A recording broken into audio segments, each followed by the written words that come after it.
Bon bien, mes chers collègues, mesdames, messieurs, permettez-moi de vous remercier d'avoir répondu à notre invitation pour ce conseil communautaire délocalisé, puisqu'il se tient aujourd'hui à Beaucourt. C'est donc la commune de Beaucourt qui nous accueille dans son, on peut appeler le temple de la chanson française, au foyer Georges Brassens. Je tiens à remercier Thomas qui a accepté de nous recevoir aujourd'hui, et saluer bien évidemment tous les téléspectateurs et téléspectatrices de Télésud qui nous regardent ce soir. Voilà, c'est la première fois qu'on passe à la télévision dans le cadre d'un conseiller communautaire, mais il faut bien commencer.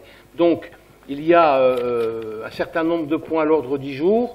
Depuis la date à laquelle nous avions prévu d'organiser celui-ci, il y a eu d'autres dossiers qui sont présentés, et donc il s'est un petit peu enrichi depuis quelques jours. Il y a, donc nous avons largement le quorum, il y a différents pouvoirs, celui de Madame Philippe Sophie à Monsieur Daniel Fréry, celui de Monsieur Jean-Louis Hotelet à Monsieur Hubert Réniche, celui de Madame Anaïs Monnier à Madame Virginie Ray, qui doit être là, je pense. Oui. Celui de M. Cédric Perrin également à Mme Virginie Ray. Vous savez que dans le cadre des conditions spéciales Covid, le législateur a permis que nous pouvions avoir exceptionnellement 2 pouvoirs. Donc ce soir, Mme Virginie Ray en a 2. Celui de M. Cédric Perrin et celui de Anaïs Monnier. Voilà. M. Thierry Margent qui a donné pouvoir à Mme Sandrine Larcher. M. Viad Bernard, M. Frachis Hervé, Mme Furter Florence à M. Castex Noël, que j'ai vu là-haut, et Mme Thomas Françoise à M. Rousse Frédéric, que j'ai vu également. Voilà. Donc j'ai dit qu'on avait le quorum. Je vais désigner une secrétaire de séance. Je désigne donc ce soir Mme Prenat, que j'aperçois. Voilà, donc ce n'est pas la peine de prendre des notes, Madame Thomas. Hein. Ça se fait, le secrétariat de la comité de commune le fait automatiquement. Voilà, voilà, donc on va commencer par le rapport numéro 1. C'est l'approbation du procès-verbal du conseil communautaire du 15 octobre dernier, qui était joint à la convocation.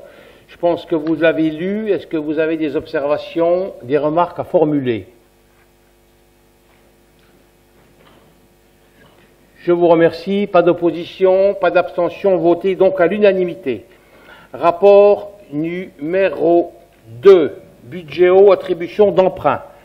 Voilà, donc sur le budget d'eau potable, c'était une demande de prêt de 200 000 € pour une durée de 30 ans. C'est la Banque Postale qui a été retenue au taux de 0,72. Un intérêt de 0,72 sur 30 ans, c'est quand même rare. C'était un très bon taux, une très bonne proposition. Voilà, la base de calcul des intérêts, c'est moins de 30 jours sur la base d'une donnée de 360 jours. La tranche obligatoire à taux fixe jusqu'au 1er février 2051. Voilà. Donc, possibilité de verser les fonds en 1, 2 ou 3 fois avant la date limite du 13 janvier et les remboursements seront trimestriels, avec un mode d'amortissement constant.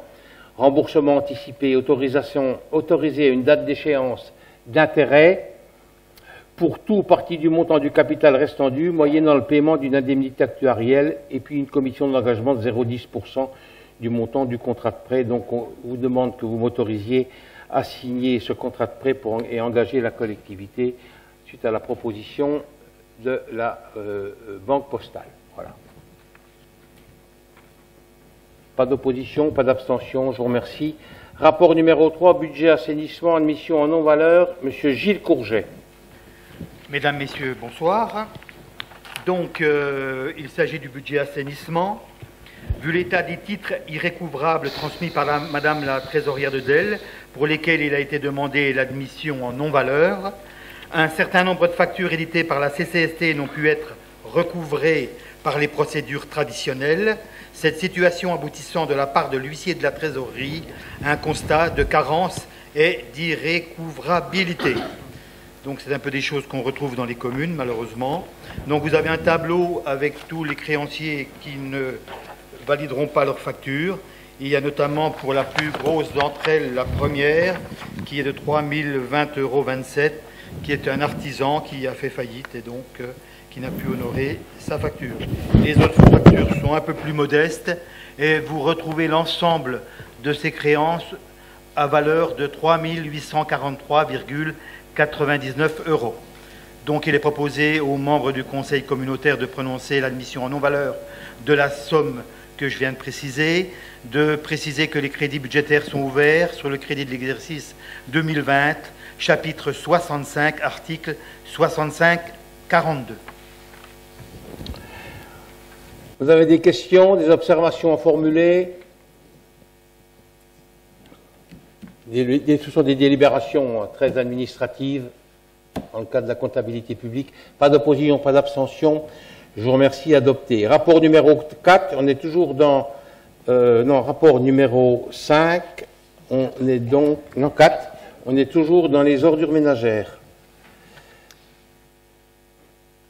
Admission en non-valeur. C'est Bernard. Mesdames, Messieurs, bonsoir. Comme mon collègue Gilles Courget pour le budget assainissement, au budget ordures ménagères, on a des admissions en non-valeur à vous faire voter aujourd'hui. Donc là, on a un courrier de la trésorerie en date du 23 septembre 2020 pour un montant de 52,87 €. Donc admission en non-valeur pour impayé. Donc il est demandé aux membres du Conseil communautaire de prononcer l'admission en non-valeur de la somme ci-dessus et de préciser que les crédits sont ouverts sur le budget à l'exercice 2020, chapitre 65, nature 654. Voilà, donc pas de questions, pas d'opposition, pas d'abstention. Rapport suivant, numéro 5, attribution d'emprunt, toujours sur le budget des annexes des ordures ménagères. Alors, je poursuis donc dans le cadre pour le budget 2020. Donc, nous avons, budget primitif 2020, nous avons un emprunt de 350 000 € qui a été inscrit. C'est l'objet de la délibération d'aujourd'hui et on a coupé cet emprunt en deux. Un emprunt de 200 000 € et un emprunt de 150 000 €.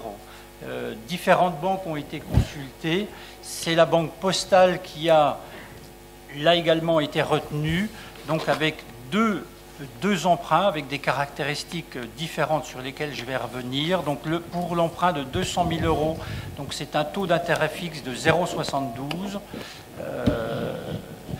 Après la durée, c'est une durée de 30 ans, des remboursements trimestriels et puis des intérêts, une commission d'engagement à hauteur de 0,10 du montant du prêt. Voilà pour le premier prêt. Le deuxième prêt de 150 000 €, donc lui c'est sur une durée plus courte de 10 ans, avec un taux d'intérêt qui est beaucoup plus bas, qui est à 0,23%.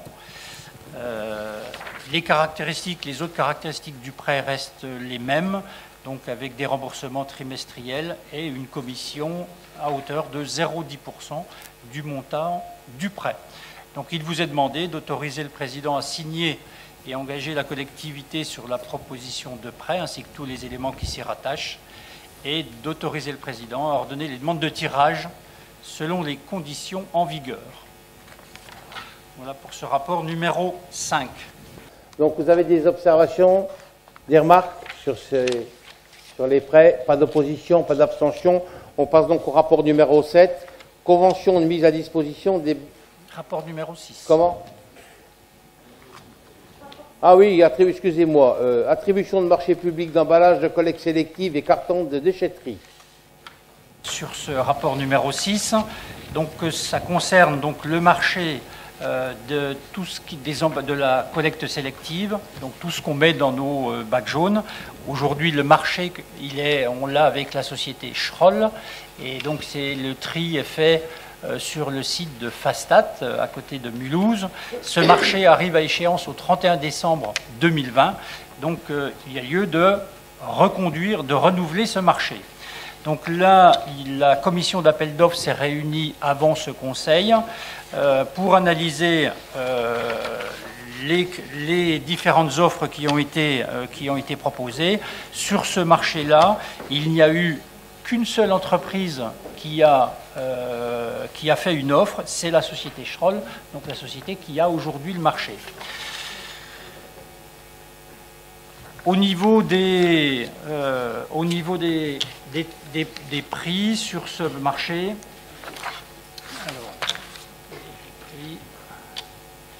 alors, il y a différents critères. Donc le premier critère, alors je vais reprendre les différents critères, excusez-moi. Le premier critère, donc agrément et qualité de la filière, donc ça, aujourd'hui avec Schroll, on n'a pas de problème. Sur le critère, les opérations de tri donc concernent différents types de déchets, donc les journaux magazines, papier et carton non complexé, papier et carton complexé, papier et carton mêlé, PET clair, PET coloré, PEHD, emballage en acier, emballage en aluminium. Et donc, il chiffre également les refus de tri quand donc, il y a des déchets qui ne devraient pas être dans les bacs jaunes. Sur le plan économique, donc l'offre de Schroll, qui est là, donc la seule société qui a fait une offre, donc sur les multimatériaux, donc le coût de traitement est de 124 € la tonne, ce qui représente aujourd'hui, le marché est à 109 € la tonne. Sachant que c'est un coût qui n'a pas évolué pendant les 3 ans de la durée du marché. Les multimatériaux, quand on passera en extension de consigne de tri, on sera à 159 € la tonne. Monomatériaux, 38 € la tonne. Et puis, pour ce qui est du transport, donc aujourd'hui on est à 89,90 € et l'offre de Schroll est à 94 € hors taxe par benne.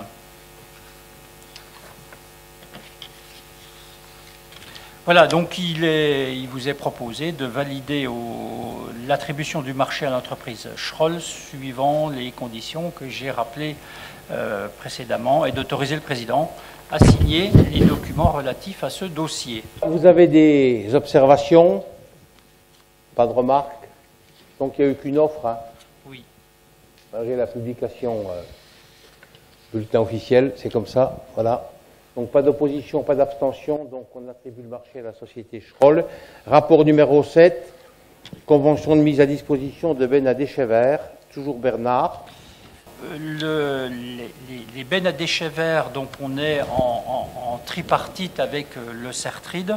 Par arrêté préfectoral en date du 19 décembre 2017, donc les compétences exercées par le CERTRID ont été revues et donc la partie collecte revient à la communauté de communes depuis le 1er janvier 2018. Donc les conventions que précédemment étaient signées entre le CERTRID et les communes qui reçoivent, qui ont une benne à déchets verts, ces conventions maintenant doivent être signées entre la communauté de communes et la commune. Donc on vous a fait repasser ces derniers jours, là on vous a envoyé par mail le projet de convention type qui est très similaire à celle qui était établie entre le CERTRID et les communes. Donc il vous est proposé, si vous n'avez pas d'autres questions sur cette convention, donc de valider la convention type relative à la mise à disposition des bennes à déchets verts et d'autoriser le président à signer les documents afférents à ce dossier. Pas de questions? On en a débattu la semaine dernière dans le cadre du bureau et des questions qui ont été soulevées. Donc pas d'opposition, pas d'abstention. Je vous remercie. Le rapport numéro 8, on va le passer, puisque dans l'immédiat, on attend la proposition. Rapport numéro 8, c'est simplifié. On n'a pas les éléments nous permettant d'avoir un emprunt et de l'attribuer. Voilà. Donc, impasse sur ce domaine-là. D'accord. Avant de passer au rapport numéro 9, puisque nous sommes à Beaucourt, on a prévu de présenter ce soir au Conseil communautaire et donc aux téléspectateurs les différents travaux que la collectivité, comité de communes du Sud Territoire, est en train de réaliser ou va réaliser sur la commune de Beaucourt. Donc il y aura 3 dossiers qui seront présentés.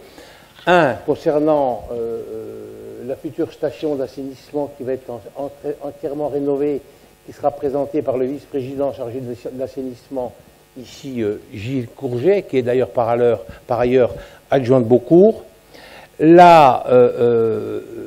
L'adduction en eau potable de la ville de Beaucourt, parce que les travaux sont en cours qui est en cours cette année. On arrive d'ailleurs quasiment à Beaucourt pour alimenter le château d'eau. C'est un dossier important, j'en dirai quelques mots tout à l'heure, puisque dans quelques mois, et peut-être pour la première fois de leur histoire, les Beaucourtois auront de l'eau qui ne viendra pas du pays de Montbéliard, mais de la commune de Favarrois et donc de la communauté de communes du Sud Territoire. Et puis le troisième, je présenterai donc ce dossier sur l'eau dans la mesure où le vice-président chargé de cette compétence, le maire de Féchéglise, Thierry Margent, est absent.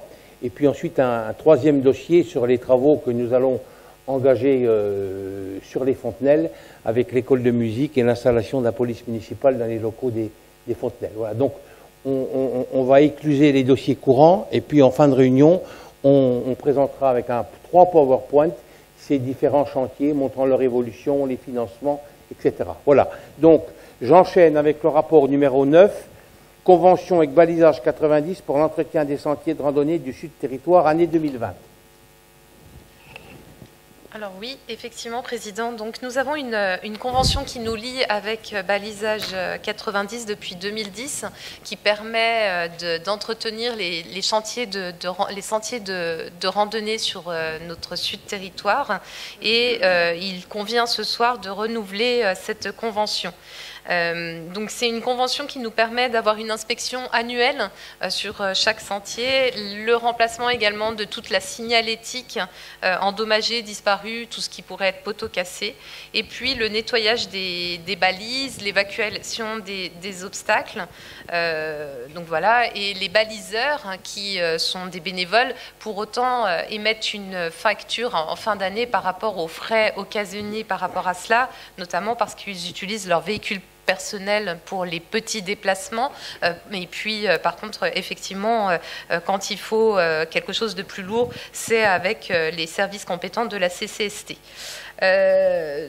C'est vraiment nos services techniques qui vont intervenir lorsqu'il s'agit de grosses interventions. Et puis, ce qu'on fait souvent, c'est qu'on fait appel aux chantiers d'insertion sur le Sud Territoire. Très souvent, on a à cœur aussi de faire travailler des structures d'insertion pour ce genre de réalisation. Le coût d'entretien des sentiers pour 2020 s'élève à 2 725 € TTC, à savoir que c'est sur facture, c'est-à-dire qu'ils établissent vraiment une facture en fin d'année et la CCST s'engage à régler balisage 90 par virement à 30 jours. Ce soir, donc, comme je vous disais, c'est la reconduction d'une convention, la convention initiale ayant été adoptée en 2010. Et là, ce soir, il s'agit de renouveler cette convention pour une durée de 3 ans, soit jusqu'au 31 décembre 2022. Donc voilà de quoi il s'agit sur ce rapport, et il est proposé aux membres du Conseil communautaire d'autoriser le président à signer la convention 2020-2022 pour l'entretien des boucles de sentiers de randonnée, à affecter les crédits budgétaires nécessaires, et puis à autoriser le président à signer tout acte administratif, juridique, financier relatif à cette prise de décision. Avant de donner la parole s'il y avait des questions, juste pour tout le monde, mais également pour les téléspectateurs, on trouve les fiches de randonnée dans nos mairies, on en trouve aussi à la gare de Delle, à la CCST, enfin on peut les trouver assez facilement. On peut également les télécharger sur le site internet de la communauté de communes. Et puis enfin, si on a un smartphone, il y a la possibilité d'avoir une application Visorando qui vous permet d'avoir accès directement à ces sentiers de randonnée. Donc voilà, ça permet de s'aérer en restant proche de chez nous. Je ne sais pas s'il y a des questions. Eh bien voilà, Président. Merci. Oui, c'est une convention qu'on renouvelle tous les ans. Là, on a un peu de retard puisqu'on est en fin d'année, mais c'est une convention, un partenariat que depuis un peu plus de 10 ans que nous avons avec Balisage 90. Donc, si vous n'avez pas de questions, je vais le mettre aux voix. Pas d'opposition, pas d'abstention. Je vous remercie. Rapport numéro 10, dérogation au repos dans les commerces de Delle, Joncheray et Grand Villard. Oui, alors, Président, c'est quelque chose qu'on vote parallèlement dans nos communes, au niveau des conseils municipaux, et également en parallèle au conseil intercommunal. C'est un dossier, un rapport qui revient chaque année depuis 2016. Parce que depuis 2016, les commerces de détail peuvent ouvrir de façon ponctuelle, par décision du maire, après l'avis du conseil municipal, dans la limite de 12 dimanches. Dès lors que la demande va porter sur plus de 5 dimanches, dans ces cas-là, il faut également un avis favorable de l'EPCI. La liste des dimanches concernés doit être fixée avant le 31 décembre pour l'année suivante. Donc nous consultons dans ce cadre-là les associations de commerçants qui valident pour nous les dates qu'ils souhaitent ouvrir, et c'est les dates que vous retrouvez là. On a l'association des commerçants artisans de Delge, Joncheray, Grand-Villars qui nous a fait parvenir une liste, sachant que très souvent l'association des commerçants de Beaucourt en fait s'aligne pour avoir une cohérence territoriale sur ces dimanches. Donc cette demande porte sur les 10 et 31 janvier, c'est à l'occasion des soldes d'hiver, le 13 mars 21, le 13 juin 21, le 27 juin et le 17 juillet 2021 pour les soldes d'été, et puis ainsi que toute la période avant Noël, c'est-à-dire 5 décembre, 12 décembre, 19 décembre et 26 décembre 2022 pour les 2021 pour les fêtes de fin d'année. Donc voilà, à savoir aussi qu'il y a une différence entre le commerce de détail et le commerce de vente automobile qui a ses propres dimanches. Donc les commerçants de vente automobile ont également été interrogés, et ils souhaitent ouvrir sur 2021 le 17 janvier, le 14 mars, le 13 juin, le 19 septembre et le 17 octobre. Donc ce soir, il s'agit de demander aux membres du Conseil communautaire d'émettre un avis favorable à cette ouverture dérogatoire en 2021. Pour les commerces de détail, comme je vous l'ai dit, le 10 janvier, le 31 janvier, le 13 mars, le 13 juin, le 27 juin, 18 juillet, 5 décembre, 12 décembre, 19 décembre, 26 décembre, sur Beaucourt, Delge, Joncheray, Grand-Villars. Et puis pour les commerces de vente automobile, 17 janvier, 14 mars, 13 juin, 19 septembre, 17 octobre, sur les communes de Beaucourt, Delge, Joncheray et Grand-Villars. Voilà, Président. Merci. Vous avez des questions? Pas d'opposition, pas d'abstention. Rapport adopté. Rapport numéro 11 sur le budget pôle touristique de Brébeuf, attribution d'emprunt.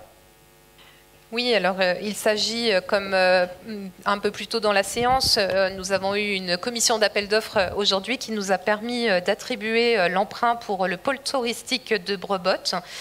Au vu des offres qui ont été reçues, le conseil, il est proposé au conseil communautaire de retenir celle de la Banque Postale. Alors je m'excuse par avance parce que je crois que mes collègues conseillers, vous n'avez pas le rapport en main. Mais pour le coup, je vais vous dire l'offre qui a qui a fait la meilleure offre, c'est la Banque Postale pour un montant de 341 500 € sur une durée de 30 ans pour un taux fixe à 0,72%. Et comme on l'a dit précédemment, c'est un excellent taux. Donc ce soir, il est demandé aux membres du Conseil communautaire de valider ce choix d'organisme attributaire, de contracter un emprunt auprès de la Banque Postale, d'accepter les principales caractéristiques du contrat de prêt, donc sur 341 500 €, un taux d'intérêt fixe de 0,72, score Gisler 1A, base de calcul des intérêts mois de 30 jours sur la base d'une année de 360 jours, sur une durée de 30 ans, tranche obligatoire à taux fixe jusqu'au 1er février 2051. Cette tranche obligatoire est mise en place lors du versement des fonds. Versement des fonds en 1, 2 ou 3 fois avant la date limite du 13 janvier 21, préavis de 5 jours, ouvrez Target Paris. Et puis des remboursements trimestriels, un mode d'amortissement constant, remboursement anticipé, autorisé à une date d'échéance d'intérêt pour tout ou partie du montant du capital restant dû, moyennant le paiement d'une indemnité actuarielle, une commission d'engagement de 0,10% du montant du contrat de prêt, d'autoriser le président à signer, à engager la collectivité quant à la proposition ainsi que pour tous les éléments s'y rattachant, d'autoriser le président à ordonner les demandes de tirage selon les conditions en vigueur au moment des dits ordonnancements. Voilà. Voilà, vous avez des observations. Alors, on avait consulté pour les différents prêts et les différents budgets, on avait sollicité 4 banques. Hein. La Banque des Territoires, qui est donc une des filiales de la Caisse des dépôts et consignations, la Banque postale, la Caisse d'épargne et la Banque populaire. Bon, peu nous ont répondu. En fait, il y en a 2 qui ont répondu. C'est la Banque des Territoires et la Banque postale. Voilà, ce qui est assez rare, mais enfin bon, vous savez, il suffit que les banques aient réalisé leur quota de prêts en fin d'année pour ne pas répondre. Et en tout cas, on n'en a pas eu beaucoup de réponses, mais on a eu d'excellentes réponses, parce que faire des prêts sur 30 ans à 0,72%, c'est quand même des conditions, à mon avis, exceptionnelles. Voilà. Donc, est-ce que vous avez des questions concernant ce prêt? Je vais donc le mettre aux voix. Pas d'opposition, pas d'abstention. Je vous remercie. Voilà. Alors, ensuite, rapport numéro 12, centre aquatique, création d'un poste d'adjoint d'animation. C'est donc Thomas Pietri à qui je vais céder la parole. Merci Monsieur le Président.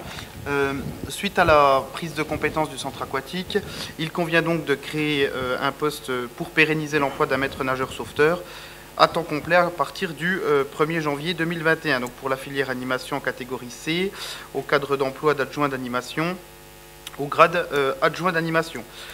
Donc là, c'est une personne, comme je l'ai dit, qui était en CDD déjà au centre aquatique, et il s'agit d'une stagiairisation dans un premier temps pendant 1 an. Donc c'est un agent qui était déjà présent depuis longtemps sur la structure. Il est donc proposé aux membres du conseil communautaire de valider la création et l'ouverture d'un poste d'adjoint d'animation relevant du cadre d'emploi des adjoints d'animation à temps complet à compter du 1er janvier 2021 par voie statutaire de mutation, intégration contractuelle, de valider la fermeture d'un poste en CDD à temps complet, avec les fonctions d'assistant de maître nageur sauveteur à compter du 1er janvier 2021, et bien sûr d'autoriser le président à affecter les crédits nécessaires au budget de la communauté de communes, à signer tout document administratif, juridique et financier relatif à la prise de cette décision. Voilà, Monsieur le Président. Pas de questions, pas d'opposition. Rapport adopté. Rapport numéro 13, toujours centre aquatique, création d'un poste d'agent d'entretien et d'accueil. Donc, toujours à la suite de la prise de compétences, il convient là aussi de créer un poste, non pas d'animation, mais d'adjoint technique territorial à compter du 12 avril 2021. Donc pour la filière technique catégorie C au grade d'adjoint technique.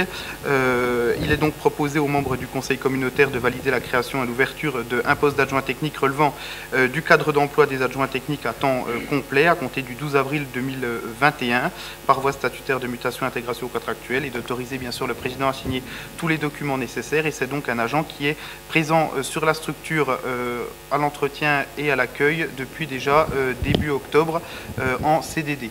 Voilà. Y a-t-il des questions? Pas d'opposition, pas d'abstention. Rapport adopté. Alors, je sais que c'est un peu rébarbatif, ce genre de rapport. C'est très administratif. Mais néanmoins, on est quand même obligé de vous les présenter, puisqu'on est une collectivité et que les délibérations, notamment la gestion du personnel, on est obligé de prendre des délibérations. Voilà. C'était ce qu'on appelle les mandats d'administration. Et donc, le président ne peut pas décider tout seul. Voilà. On va passer également au rapport numéro 14 à l'école de musique pour la création d'un poste d'assistant d'enseignement artistique principal de 2e classe à temps non complet. Dominique? J'y vais. Bonsoir. Déjà, un petit élément important pour les personnes qui sont ici et les téléspectateurs. C'est avec beaucoup de regret qu'on a été amené à nouveau, je le dirai, dans le cadre de ce 2e confinement, de fermer l'école de musique, en tous les cas de ne pas pouvoir travailler à présentiel. C'est un vrai regret, d'autant que l'école de musique était à nouveau dans un essor très positif, puisqu'on avait au mois de septembre plus d'enfants inscrits qu'en fin d'année 2019. Donc c'est comme ça, on a communiqué avec les parents. Ça va bouleverser de toute manière à nouveau l'année qui vient, mais c'est ainsi, mais c'est quand même, encore une fois, je le dis avec beaucoup de regrets. La loi est la loi.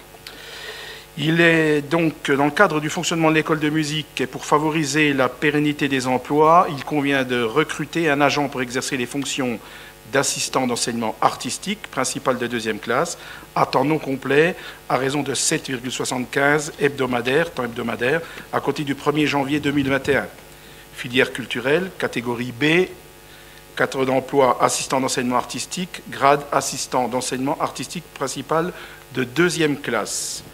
Il est donc proposé aux membres du conseil communautaire de valider la création et l'ouverture de ce poste d'assistant d'enseignement artistique principal de 2e classe territoriale relevant du cadre d'emploi des assistants d'enseignement artistique à temps non complet de 7,75 hebdomadaire à compter du 1er janvier 2021 par voie statutaire, de mutation, intégration ou contractuelle. D'autoriser le président à affecter les crédits nécessaires au budget de la communauté de communes, à signer tout document administratif, juridique ou financier relatif à cette prise de décision. Pas d'opposition, pas d'abstention. Rapport adopté. Rapport suivant. Alors le rapport numéro 15, comme le disait tout à l'heure le président, voilà un exemple type de rapport qui est un peu long puisqu'il convient de passer en revue quelques changements importants. Pour autant, il faut le faire. Au plus court, donc je vais faire au plus court. C'est ce que je voulais proposer. Donc, toujours dans le cadre du bon fonctionnement de l'école de musique et pour prendre en compte toutes les inscriptions, je le disais tout à l'heure, il est nécessaire de modifier le temps hebdomadaire de certains postes d'assistants d'enseignement artistique créés en contrat à durée indéterminée, CDI, ou en contrat à durée déterminée, CDD, à temps non complet.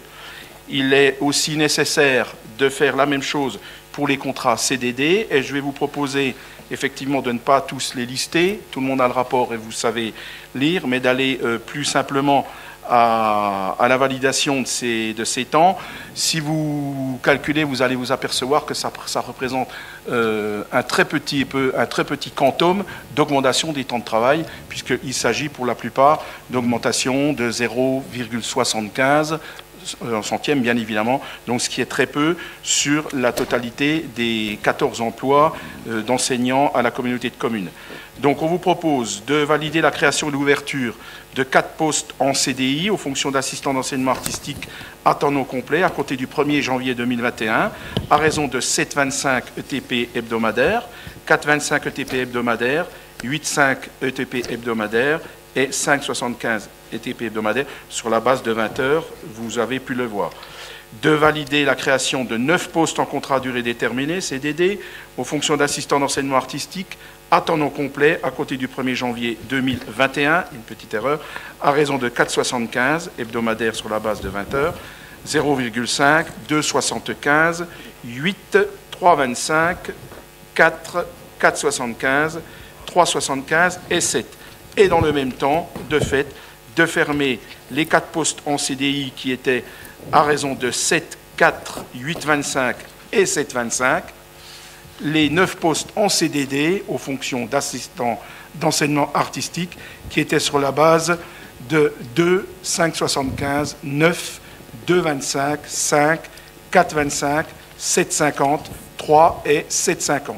D'autoriser le président à affecter les crédits nécessaires au budget de la communauté de communes, à signer tout document administratif, juridique ou financier relatif à cette prise de décision.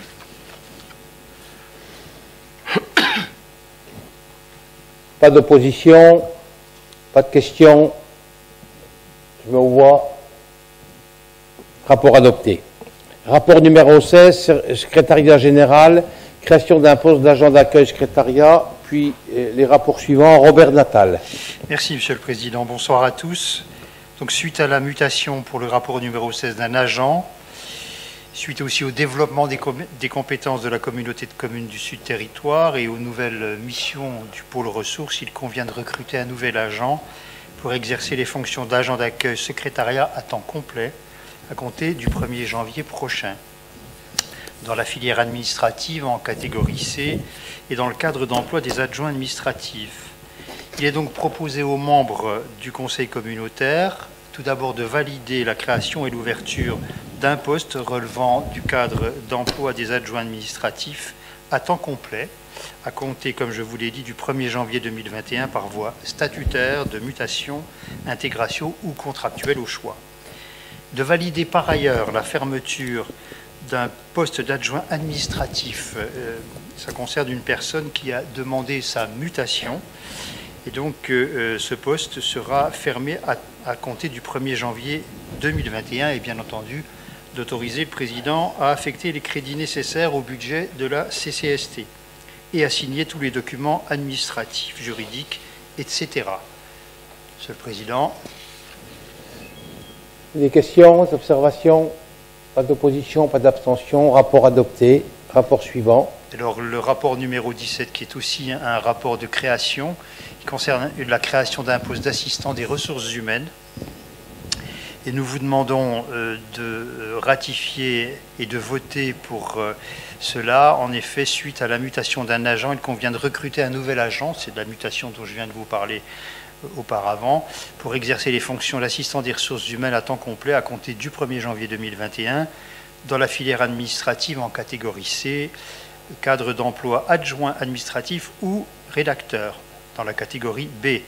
Il vous est donc proposé de valider la création et l'ouverture de ce poste à compter du 1er janvier par voie statutaire ou de mutation ou d'intégration ou contractuelle, et d'autoriser le président à affecter les crédits nécessaires au budget de la CCST et de signer tous les documents administratifs, etc. Monsieur le Président.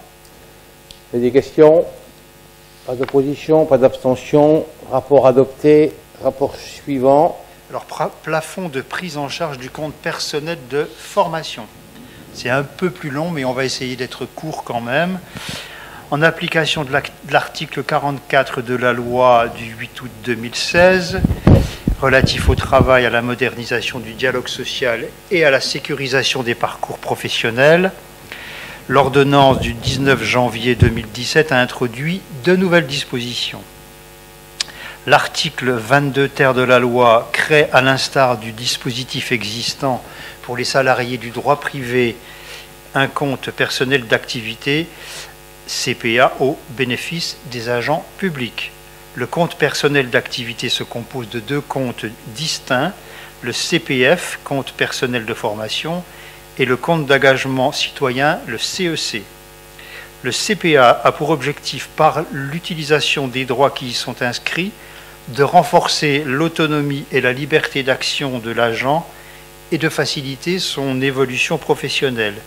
Ce dispositif bénéficie à l'ensemble des agents publics, c'est-à-dire aux fonctionnaires et aux agents contractuels, qu'ils soient recrutés sur des emplois permanents ou non, à temps complet ou non complet. Le compte personnel de formation mis en œuvre dans ce cadre se substitue au droit individuel à la formation, le DIF. Il permet aux agents publics d'acquérir des droits à la formation au regard du travail accompli dans la limite de 150 heures, porté à 400 heures pour les agents de catégorie C qui n'ont pas atteint un niveau de formation sanctionné par un diplôme ou titre professionnel enregistré et classé au niveau 3. Niveau BEP ou CAP, en fait c'est le niveau 4, le niveau CAP et BEP, du répertoire national des certifications professionnelles. Un crédit d'heures supplémentaire est en outre attribué dans la limite de 150 heures à l'agent dont le projet d'évolution professionnelle vise à prévenir une situation d'inaptitude à l'exercice de ses fonctions. Les agents publics peuvent accéder à toute action de formation, hors celle relative à l'adaptation aux fonctions exercées, ayant pour objet l'acquisition d'un diplôme, d'un titre, d'un certificat de qualification professionnelle ou le développement de compétences nécessaires à la mise en œuvre de son projet d'évolution professionnelle. Certaines formations, et je vais en terminer, sont considérées par les textes réglementaires comme prioritaires dans l'utilisation du CPF. Premièrement, la prévention d'une situation d'inaptitude à l'exercice des fonctions. Ensuite, la validation des acquis de l'expérience. Enfin, la préparation aux concours et examens. Les agents peuvent solliciter leur CPF pour le suivi d'une action de formation visant à l'obtention d'un diplôme, d'un titre ou d'une certification répertoriée sur le répertoire national des certifications professionnelles. Le suivi d'une action inscrite au plan de formation ou dans l'offre de formation d'un employeur public, le suivi d'une action proposée par un organisme ayant souscrit aux obligations de déclaration prévues par le Code du travail. Le décret du mois de mai 2017 précise les conditions et modalités d'utilisation du CPF et prévoit notamment que la prise en charge des frais pédagogiques et des frais occasionnés par le déplacement des agents à cette occasion peut faire l'objet de plafonds déterminés par l'Assemblée délibérante.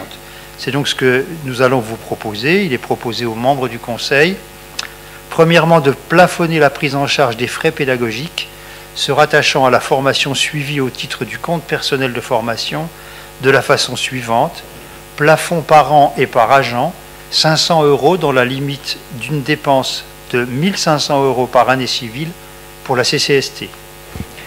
Deuxièmement, de décider qu'une prise en charge supplémentaire des frais pédagogiques pourra être envisagée après décision du Conseil communautaire en cas de demande de formation destinée à prévenir une situation d'inaptitude à l'exercice des fonctions, de ne pas prendre en charge, en troisième lieu, les frais occasionnés par le déplacement des agents lors de ces formations, de fixer à 2 mois le délai minimum devant être respecté entre la réception de la demande de CPF par la collectivité et le début de la formation de l'agent, sauf exception justifiée. C'était le point 4.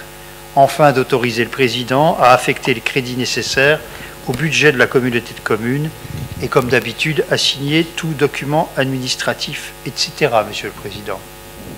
Voilà. Donc, c'est l'application de la loi concernant la formation du personnel. Est-ce que vous avez des questions, des observations? Pas d'opposition? Oui, je voudrais poser une question. Est-ce que, c'est moi, Monsieur le Président, est-ce que les heures qui sont actuellement dans le DIF, ils sont rebasculées dans ce nouveau système et répartis entre les deux choses, le compte personnel de formation, CPF, et le compte d'engagement citoyen, CEC, que je viens de lire? C'est ça, c'est la directrice administrative et financière qui va vous répondre. Ouais. Donc en fait, tous les droits qui sont sur le DIF devront être transférés sur le compte personnel par l'agent lui-même. Donc normalement, il y avait un délai qui était annoncé, qui était le 30 décembre 2020, mais qui a été reporté au 30 juin 2021. Ce qui laisse encore du temps pour qu'on puisse faire une information aux agents et qu'ils fassent le nécessaire sur leur compte. Ok, merci. Je vous en prie. Voilà, et donc pas d'autres questions, pas d'opposition, pas d'abstention. Je vous remercie. Rapport numéro 19, marché de prestations concernant l'émission, la fourniture et la livraison des titres restaurants par les agents de la CCST. Alors, la communauté de communes du Sud Territoire a instauré, dans le cadre de sa politique sociale, l'attribution de titres restaurants pour ses agents territoriaux. À ce jour, la valeur est fixée à 6,50 €, la valeur faciale, avec une prise en charge par la collectivité à hauteur de 60%. Une consultation a été lancée pour la fourniture de titres restaurants pour une période de 4 ans, ferme à compter du 1er janvier prochain. Ce marché est borné avec un montant minimum annuel de 65 000 € par an, correspondant à 10 000 titres par an, et un montant maximum annuel de 178 000 € par an, correspondant à 27 400 titres par an. La commission d'appel d'offres qui s'est réunie tout à l'heure a décidé d'attribuer le marché à la seule entreprise qui nous a envoyé un dossier, en l'occurrence la société Edenred, pour un coût global par titre de 6,50 € par titre restaurant, incluant tous les frais d'émission, livraison et gestion divers, comme étant l'offre économiquement la plus avantageuse, évidemment. Il est proposé aux membres du Conseil communautaire de prendre acte de l'attribution par la commission d'appel d'offres du marché à l'entreprise citée ci-dessus et d'autoriser le Président à signer tous les actes administratifs, etc. Monsieur le Président.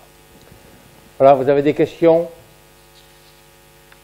Pas d'opposition, pas d'abstention, je vous remercie. Rapport numéro 20, budget général, admission en non-valeur, impayé des ordures ménagères. Alors ça, c'est donc pas Bernard qui la présente, parce qu'il s'agit des ordures ménagères avant la prise de compétences qu'on a récupérées et qui sont gérées dans le cadre du budget général et non pas dans le budget annexe des ordures ménagères. Oui, c'est ça, monsieur le... Effectivement, on ne peut imputer donc au budget annexe cette facture impayée, puisque le budget annexe n'existait pas avant 2011, Et cette facture impayée a été générée donc avant l'année 2011. Il appartient donc à notre budget général de la prendre en charge.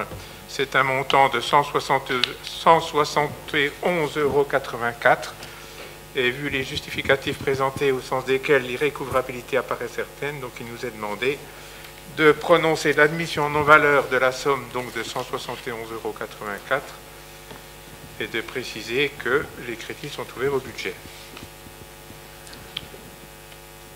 Pas d'opposition, pas d'abstention. Rapport approuvé. Rapport suivant.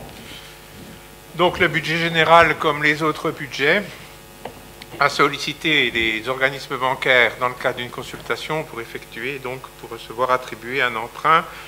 Le projet au départ était de solliciter un emprunt de 1 900 000 € sur le budget général. C'est moi qui présente. Donc l'emprunt est destiné à financer la réalisation d'une maison du terroir, la réalisation du marché couvert, la réalisation du marché couvert, donc je une redite, l'avance en compte courante associée à la SEM et également la phase 2 de la réhabilitation des forges de Grand-Villard dans le cadre de la concession confiée à la SODEV. Alors, compte tenu des offres présentées, il y avait deux offres. Il est proposé au Conseil communautaire de ne retenir qu'une seule offre, celle de la Banque postale, pour un montant de 1 450 000 € sur une durée de 30 ans à un taux fixe de 0,72. Donc, vous voyez ici que le taux proposé est le même que celui qui a été proposé dans le cadre des autres budgets annexes. Et je ne vais pas donc vous relire l'ensemble des caractéristiques des contrats de prêt qui sont mot pour mot donc les caractéristiques évoquées par mes collègues sur les budgets précédents. À noter simplement l'excellente note du score Gisler de 1A qui est la meilleure note qu'on puisse obtenir sur une échelle de 1 à 6 et qui garantit la sécurité de l'emprunt, de l'exécution de l'emprunt, au titre, enfin la sécurité des calculs de taux d'intérêt sur un long terme concernant la souscription de cet emprunt. Donc il vous est proposé d'autoriser le président à signer et à engager la collectivité quant à la proposition qui est faite, ainsi que tous les éléments s'y rattachant, et d'autoriser le président à ordonner les demandes de tirage selon les conditions en vigueur au moment des 10 ordonnancements. Des questions? Pas d'opposition, pas d'abstention. Je vous remercie. Rapport suivant. Je vais essayer de l'assez vite parce que la matière est un peu austère. Si la matière est austère, la démarche est cependant nécessaire, donc je vais quand même m'y coller. Donc, comme je l'avais déjà dit au précédent bureau, le budget général prend en charge chaque mois l'ensemble des dépenses de personnel, qu'elles concernent le budget général ou qu'elles concernent les budgets annexes. C'est la solution, comme je le disais, la plus fonctionnelle puisque certains personnels sont mutualisés dans des services qui sont communs à tous les services. Il nous faut cependant intégrer périodiquement dans les comptes des budgets annexes concerner les dépenses supportées dans un premier temps par le budget général pour qu'au final, ce soit les seuls usagers des budgets, les seuls usagers des services qui supportent la charge de ces dépenses qui finalement leur reviennent. Donc en raison de l'évolution des compétences, puisque nous avons pris en charge le centre aquatique au 1er juillet, aussi en fonction de l'évolution des effectifs dans les différents services qui ont été pas mal modifiés compte tenu des circonstances cette année et donc de l'intervention de personnel auxiliaire. Il est proposé donc avec effet du 1er juillet 2020 de modifier la répartition des frais liés au personnel. Alors de la façon suivante, donc s'agissant des agents mutualisés implantés sur le site de Delle, il y a deux pôles implantés sur le site de Delle, le pôle comptabilité et le pôle ressources humaines qui prend en charge l'ensemble des budgets qui sont énumérés sur le document qui est devant vous. Et donc il s'agit de répartir sur les budgets annexes les frais afférents à ces budgets. Donc il est proposé concernant le personnel du pôle de comptabilité de prendre en compte pour définir les prorata qui caractérisent la répartition. Il est proposé de prendre en compte le nombre d'opérations comptables et pour le pôle RH de prendre en compte le nombre d'agents par service ainsi que le recours aux emplois saisonniers. Donc je ne vais pas reprendre dans le détail l'ensemble des pourcentages qui vous sont proposés. Vous les avez comme moi sous les yeux. Vous voyez simplement donc par rapport aux décisions précédentes que nous avons maintenant le budget du centre aquatique qui intervient pour 4,5% donc pour les opérations comptables et donc pour 18% pour les ressources humaines. Et donc ce qui va entraîner des modifications évidemment correspondantes pour les autres budgets. Pour les agents non mutualisés, les différents services et donc qui sont donc affectés à contrario à un seul service, toutes les dépenses les concernant et les frais de fonctionnement les concernant sont supportés par le budget général, comme je l'ai dit tout à l'heure, mais ces dépenses et ces frais sont intégralement refacturés aux différents services, puisqu'elles les concernent entièrement. Donc avec comme élément de référence la fiche de salaire faisant état de l'affectation au service. À noter que pour les frais relatifs à l'agence PANC, donc du service d'assainissement non collectif, les frais relatifs à cet argent également payés par le service général sont répercutés sur le service assainissement. S'agissant des vice-présidents, donc nous avons 4 vice-présidents qui sont en charge de 4 budgets annexes spécifiques que vous connaissez, l'eau, les ordures ménagères, l'assainissement et le centre aquatique. Donc il est proposé de répercuter intégralement les indemnités les concernant sur les budgets de ces 4 services. Concernant le personnel de direction, donc le site de Delle regroupe la direction administrative et financière en charge de l'ensemble des services et des budgets. Sont concernés les frais de personnel de la DGS, la directrice générale des services, pardonnez-moi, et de la directrice générale adjointe. Ces dépenses doivent donc, comme tout à l'heure, être réparties entre chaque service. Et c'est ici le critère du temps de travail consacré aux différentes activités qui a été retenu, ainsi que le principe d'une répartition égale des frais entre les services annexes. Étant entendu ici que l'on est clairement dans l'estimation, puisque vous imaginez bien que les tâches recensées sont très variables en fonction des périodes, de la nature des dossiers. Donc il a bien fallu faire une estimation et vous avez comme sous les yeux donc les taux de répartition qui ont été donc calculés au mieux. Donc vous voyez donc il a été décidé aussi donc de répartir de manière égale sur les budgets annexes les frais concernés. Donc pour la directrice générale, 52% pour les affaires générales, 12% pour chacun des services annexes. Pour la directrice générale adjointe, 60% pour le service général, 10% pour les budgets annexes. De même pour le service communication, il y a 3 agents qui interviennent sur le service communication, pas à plein temps, mais qui interviennent, je dis bien, sur le service communication. C'est une équipe dédiée de 3 personnes, et là aussi, il a été décidé donc de répartir les frais de prise en charge, les frais de personnel, en fonction du temps passé, grosso modo. Donc, les taux, vous les avez comme moi, je ne vais pas de nouveau vous accabler avec la relecture de ces taux, étant précisé que là aussi, donc pour les budgets annexes, il a été décidé de retenir une répartition sur des taux identiques pour chacun des budgets annexes. Vous avez des questions particulières sur ce sujet qui, je reconnais bien, c'est particulièrement austère? Pas de questions. Donc, il vous est demandé de valider la répartition de ces charges entre services à compter du 1er juillet 2020, d'autoriser la refacturation de ces dépenses de personnel au budget annexe, et enfin, d'autoriser le président à signer tout document administratif, juridique ou financier relatif à cette prise de décision. Donc, comme il n'y a pas de questions, je mets au vote. Pas d'opposition, pas d'abstention. Je vous remercie. Rapport numéro 23, décision modificative numéro 2. Daniel. Donc, nous avions déjà, lors du précédent conseil communautaire, pris une décision modificative. C'était la première de l'année, elle concernait les amortissements d'emprunt.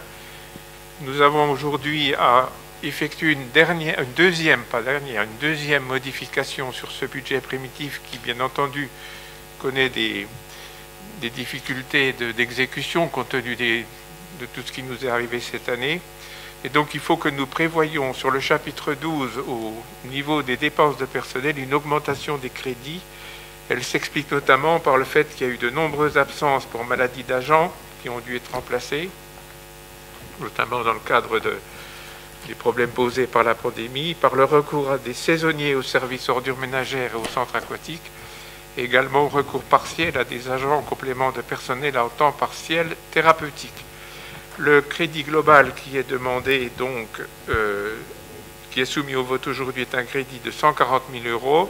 Vous avez la répartition entre les différentes lignes du chapitre 12 sous les yeux, je ne vais pas les reprendre dans le détail.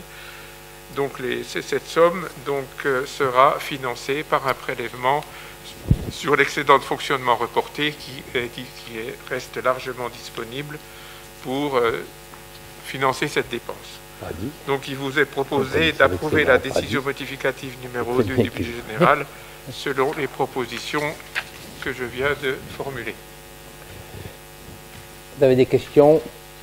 Pas d'opposition, pas d'abstention. Donc rapport adopté. Rapport numéro 24. Attribution du marché de fourniture d'électricité pour les installations inférieures à 36 kVA. Vous savez que dans le cadre de la suppression des monopoles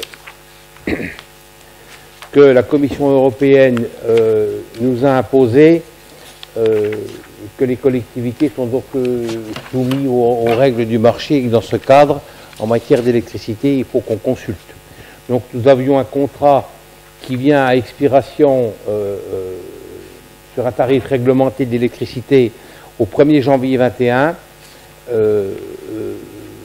Ils prennent fin, oui, au 1er janvier 2021. Il fallait donc qu'on lance un marché pour consulter pour nos différentes installations.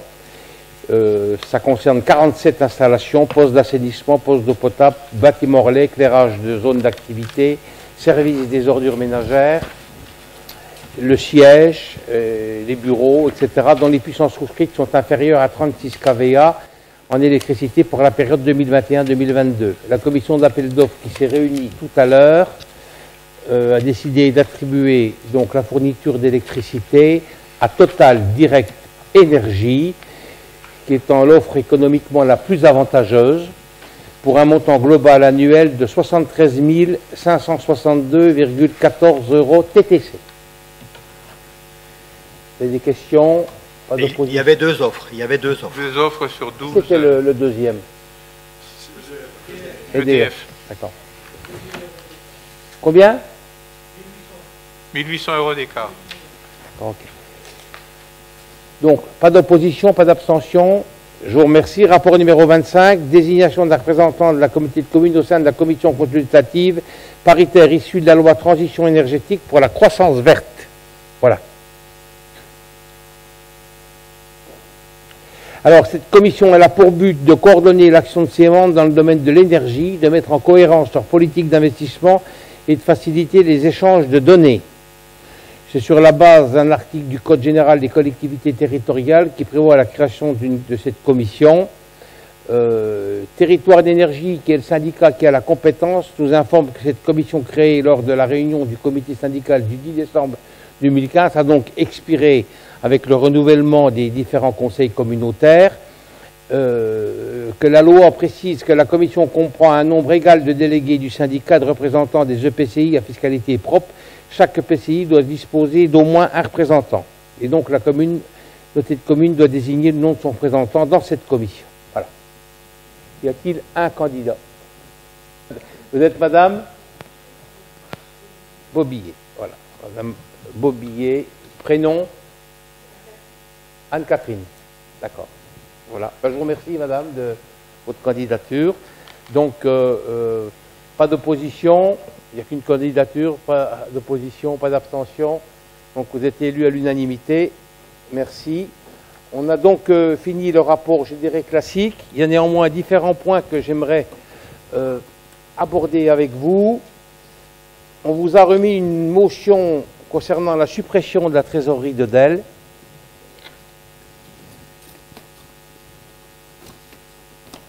Voilà, c'est-à-dire que c'est toujours et encore, hein, nous avons reçu un courrier au mois de novembre, qui nous indique que la réorganisation visant à créer des services de gestion comptable et des conseillers aux décideurs locaux sera progressivement mise en œuvre en 2021. Donc, un service de gestion comptable regroupant la péridépartementale et des trésoreries de Delle et Giromagny sera créé au 1er janvier 2021. Ce service installé sur la commune de Belfort disposera d'une antenne sur chacune des communes de Delle et Giromagny. L'installation des conseillers aux décideurs locaux interviendra dès que le recrutement des cadres concernés auront été effectués selon les procédures nationales. Les services vous adresseront prochainement un mode opératoire sur les travaux techniques à mener préalablement à cette réorganisation. C'est-à-dire que moi je veux bien, mais on n'est quand même pas des benets, on peut habiller ça comme on veut. Quand on transfère un service de gestion comptable à Belfort, ça veut dire qu'il n'y a plus de trésorerie ni de perception à Delle. Et ni plus ni moins que ça. Qu'on n'essaye pas de nous amuser ou d'habiller ça comme on veut. Le service de gestion comptable, ça veut dire que c'est-à-dire qu'on transfère la comptabilité à Belfort. Point. Donc, si vous voulez, ça commence par bien faire, parce que depuis le temps qu'on dit qu'on veut pas, qu'on veut arrêter de supprimer les services publics en zone rurale ou en zone périphérique, tout ça, c'est du violon. Les gouvernements se succèdent et c'est toujours la même chose. Les services publics, on continue de les supprimer, de les fermer. Et puis, d'un autre côté, c'est encore plus paradoxal et assez amusant, c'est que la préfecture nous sollicite pour créer des maisons de services publics. C'est ubuesque. C'est-à-dire en nous disant, écoutez, l'État est prêt à vous aider à financer des maisons de services publics, c'est France Service, ça s'appelle, où vous mettez dans un seul immeuble différents services publics. Alors là, on ne pourra plus mettre la perception, bien évidemment, il y en a d'autres qui pourront plus mettre, enfin bref, c'est un truc de... On se moque de nous, quoi. Donc, je veux dire que à un moment donné, je l'ai dit la dernière fois avec les maires dans le cadre du bureau, je crois que dans le cadre de nos relations avec l'État, et notamment avec la technostructure qui gouverne ce pays, je pense que nous avons été trop gentils, trop conciliants, pas assez durs et pas assez militants. Je pense qu'on a trop subi, qu'on a trop déshabillé les territoires ruraux et périphériques, et ça continue. Voilà. Alors, ça ira cette fois-ci, je le dis très clairement, ça ira plus loin qu'une motion, parce que d'habitude, vous savez, on fait une motion, puis les motions, elles vont arriver sur le bureau du directeur général à Belfort, et puis la motion, il va la mettre dans la poubelle. Cette fois-ci, ce que je vous propose, le premier pas, c'est la motion, et que ceux qui voudront bien, on va mettre notre écharpe et on va aller lui rendre visite. Voilà. On ne va pas s'arrêter là, que ça commence par bien faire. Voilà. Il faut qu'on soit plus militant et qu'on défende beaucoup plus nos communes et nos collectivités et notre population. Voilà. Parce que, ce qui veut dire qu'à échéance quelques mois, quand il y aura des difficultés, ce sera plus à Delle qu'il faudra aller pour avoir des renseignements, etc. Ce sera à Belfort. C'est comme ça que ça se passe. Et il a beau, directeur général, il a beau être bien gentil, nous vous habillez ça d'une façon très à droite, on n'est pas dupe. Hein. C'est très bien quand on crée des services de gestion comptable à Belfort qui concernent les perceptions, les trésoreries de Giromagny et Delle, on sait dire qu'à très court terme, ce que ça veut dire. Donc, on vous a préparé une motion que je vais vous lire. Voilà. Le Conseil communautaire de la communauté de communes du Sud Territoire, réuni en séance publique le jeudi 20 novembre 2020, constate qu'il a été annoncé qu'au 1er janvier 2021 sera créé dans le territoire de Belfort un service de gestion comptable regroupant la péridépartementale et les trésoreries de Delle et de Giromagny. Constate qu'il est annoncé que ce service sera installé sur Belfort et ne disposera que d'antennes à Delle et à Giromagny, au contenu non défini et à l'espérance de vie pour le moins aléatoire. Constate que les collectivités directement intéressées n'ont jamais été consultées sur ces évolutions. Considère que ces dispositions s'inscrivent dans la lignée de celles qui ont, lors des dernières années, conduit à la concentration des services de l'État et à son désengagement de l'ensemble du monde rural et qui sont issus de la procédure dite de RGPP. Constate que cette procédure dite de RGPP a conduit à l'éloignement général de la population de l'ensemble des services de l'État, au détriment de ce que l'on appelait désormais la France périphérique, sous le prétexte toujours invoqué de la réduction de la dépense publique, sans qu'un effet positif quelconque ait jamais été mesuré sur les finances du pays, comme l'ont mis en évidence les études qui ont été menées sur le coût de la réforme régionale et la fusion des régions. Constate que ces dispositions sont prises alors même que l'État incite les collectivités à mettre en œuvre la procédure dite France Service, dernier avatar en date des maisons des services publics, relais des opérateurs de l'État ayant déserté les territoires ruraux, dont le financement incombe pour moitié aux collectivités locales qui subissent ainsi la double peine de la fermeture des services publics et du financement contraint de leur succédané. Et après en avoir délibéré, condamne cette décision prise par l'État et demande son abrogation, rejette la demande qui lui est faite de faciliter cette opération par la suppression de la journée complémentaire. J'y reviendrai tout à l'heure. Constate que cette décision de suppression programmée des services publics de proximité s'effectue en violation des engagements pris par le président de la République pour tenter de mettre un terme à la crise dite des Gilets jaunes, considère de telles décisions concourent à la poursuite de la déstructuration de notre pays et sont porteuses de risques graves en matière de cohésion sociale et nationale dans un contexte d'ores et déjà particulièrement préoccupant. Demande qu'il soit mis définitivement un terme à de telles politiques. Voilà. Je ne sais pas si vous avez des observations à faire, des questions. Vous avez vu dans le corps de la motion, je dis rejette la demande qui lui est faite de faciliter cette opération par la suppression de la journée complémentaire. Alors je ne sais pas si vous l'avez vu, la journée complémentaire, c'est sa possibilité sur vos budgets communaux de clore vos dépenses et vos recettes réelles au 31 janvier l'année d'après, c'est-à-dire 2021. Et nous avons reçu d'ailleurs le 12 novembre un courrier trésorerie d'elle, note aux ordonnateurs publics locaux sur les opérations de fin de gestion 2020 et autres pratiques habituelles, où ils nous demandent pour les lundis 7 décembre, etc., etc. Et puis surtout à la fin, je vous invite donc à supprimer ou à réduire fortement la journée complémentaire. Voilà. C'est-à-dire que la journée complémentaire, si vous voulez, c'est la loi qui l'a instaurée. C'est législatif. Voilà. Je ne vois pas pourquoi on supprimerait la journée complémentaire. Les dépenses et les recettes, on peut encore, pour finir notre budget, l'affiner, payer encore des dépenses et recevoir encore des recettes uniquement sur le fonctionnement, il faut le préciser. L'investissement, c'est clos au 31 décembre, uniquement sur le fonctionnement.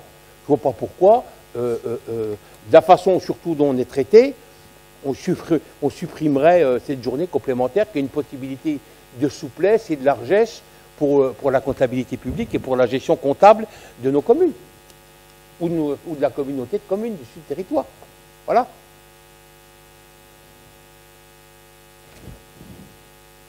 Alors voilà, si vous voulez, pourquoi on motive ça? Cette fin d'année 2020 s'inscrit dans le cadre de la création du service de gestion comptable au 1er janvier 2021. On nous dit, pour qu'ils accordent un peu leur violon, que ce service sera opérationnel à partir... Ah non, c'est pour les conseillers, sera progressivement... Oui, c'est pour le CDL, les conseillers aux décideurs locaux. Mais la SG, donc voilà, ce service de gestion comptable regroupera la péridépartementale et les trésoreries, etc. La création de SGC va nécessiter l'exécution d'une opération de transfert, restructuration, fusion, qui consistera à transférer la comptabilité des collectivités locales du poste de DEL vers le nouveau SGC. Ça veut bien dire ce que ça veut dire, c'est qu'il n'y a plus de trésorerie et il n'y a plus de perception à DEL. Voilà, c'est tout. Aussi, avant de vous transmettre le mode opératoire sur les travaux techniques à mener préalablement à ce TRF, donc ce transfert de restructuration fusion, et à cette réorganisation, il convient d'assurer un bon déroulement des opérations de clôture de la gestion 2020. Et donc là, il y a 2 pages où on vous demande, on vous conseille, on vous demande même fermement, on nous invite, la langue française est une langue riche, de nombreux verbes, à supprimer et de réduire fortement la journée complémentaire. Donc dans la motion, on a mis qu'on rejette l'amende qui lui est faite de faciliter cette opération par la suppression de la journée complémentaire. Voilà, c'est tout. Gérez votre commune comme le législateur vous en a permis, avec une certaine souplesse d'adaptation sur le plan budgétaire jusqu'au 31 janvier 2021. Voilà. Et pour l'opération, on vous fera parvenir un courrier et un mail pour vous demander les élus qui voudront bien se déplacer avec leur écharpe tricolore pour aller rendre visite à ce brave monsieur directeur des impôts. Voilà. Et peut-être qu'après, nous irons aussi faire un petit coucou à monsieur le préfet. On verra comment ça va se passer. Voilà.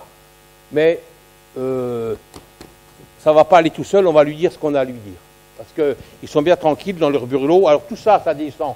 Je veux dire, hein, les difficultés qu'on a en termes d'aménagement du territoire, vous voyez bien encore maintenant avec le haut débit, bon, c'est des choix de folie, ça.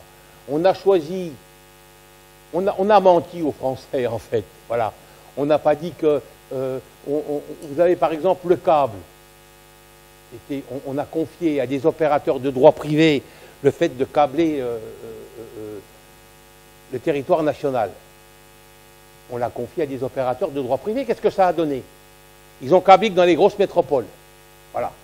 Puisque de toute façon, tout est mis en concurrence, il n'y a plus d'opérateurs publics. Voilà. Qu'est-ce qui s'est passé avec le haut débit, Internet, etc. Pourquoi dans les petites communes, certains n'ont encore pas la 4G, ils n'ont pas Internet? Pourquoi? Tout simplement parce que c'est le marché qui décide. Et on a confié encore une fois à des opérateurs de droit privé le fait d'installer le câble et Internet. Donc qu'est-ce qu'ils font? Par souci de rentabilité, en priorité, on passe d'abord où la démographie est très intéressante, où il y a le plus de concentration d'habitants, parce que c'est rentable. Mais si on avait fait pareil en 1945 pour l'électrification du pays, lorsque Général de Gaulle, avec son gouvernement, a pris la décision de nationaliser EDF, mais dans certaines communes, maintenant, vous seriez peut-être encore en 110. Hein. Très franchement, l'uniformité du territoire, on ne l'aurait pas eu. C'est une réalité. Hein. On est encore en 2020, il y en a qui n'ont toujours pas de réseau mobile. Peut-être pas beaucoup, mais il y a encore des zones blanches. Et je veux dire que la téléphonie mobile, ça fait quand même à peu près 94, 95 que le téléphone portable sont arrivés, 93. Bon, Monsieur le Président, s'il y a des zones blanches, il ne faut tout de même pas oublier qu'il est urgent de mettre le téléphone mobile au ballon d'Alsace pour les skieurs. Il y a aussi des choix qui sont faits par certains politiques. C'est pour les secours, ça. À la limite, on peut encore le comprendre. Ben oui, quand on va au ballon qu'on fait du ski, il peut y avoir des accidents. Voilà. Bon, toujours est-il que voilà le résultat. Donc, en tout cas, moi j'ai dit non à la maison France Service, hein, c'est clair. Hein. Bon, à un moment donné, il faut arrêter de jouer. Et puis je dis non à la suppression de la perception de Dell à Grand-Villard, qui est habillé, qui est présenté d'une façon très à droite, mais voilà, c'est comme ça. Alors, ce sera la troisième suppression dans le sud territoire. On a supprimé d'abord Grand-Villard, et puis on a supprimé Beaucourt, et puis pas bien loin de chez nous, on a supprimé Montreux-Château. Maintenant, on supprime Dell. Voilà, ça continue. Voilà, c'est tout. Moi, je pensais que quand ils avaient supprimé, je me suis dit, bon, ils ont supprimé Grand-Villard et Beaucourt, ils vont au moins garder quelque chose de sérieux, un peu structuré sur le sud territoire. Bon, bah, vous voyez bien que voilà, c'est terminé. Voilà. Voilà le premier dossier. Donc, vous êtes d'accord? Je vais vous poser la question. Quelqu'un souhaite intervenir déjà? Pas d'opposition, pas d'abstention sur la motion? Je vous remercie. J'ai d'autres informations à vous donner. La deuxième, je n'ai pas les papiers là, mais peu importe, je peux quand même vous en parler. On a reçu, vous savez qu'on a déjà eu la visite de la Chambre régionale des comptes pendant 2 ans. On en a parlé le mois dernier, puisqu'on avait 3 recommandations qu'on a exécutées et qu'1 an après leur rapport définitif, qui était d'octobre 2019, pardon, il fallait leur rendre compte de ce qu'on a fait. Donc on leur a rendu compte, je vous avais fait parvenir. Et là, on a reçu un courrier assez inquiétant qui nous disent qu'ils vont revenir. Bon, je ne sais pas qu'on ait peur qu'ils viennent. Ils vont revenir pour, dans le cadre de l'évolution des institutions dans le territoire de Belfort. Alors ils vont revenir chez nous et à la ville de Delle. Ils vont revenir à la communauté de communes des Vosges du Sud et à la ville de Giromagny. Ils vont revenir à la ville de Belfort et au Grand Belfort. Et ils vont revenir au département. Voilà. Dans le cadre de l'évolution des institutions.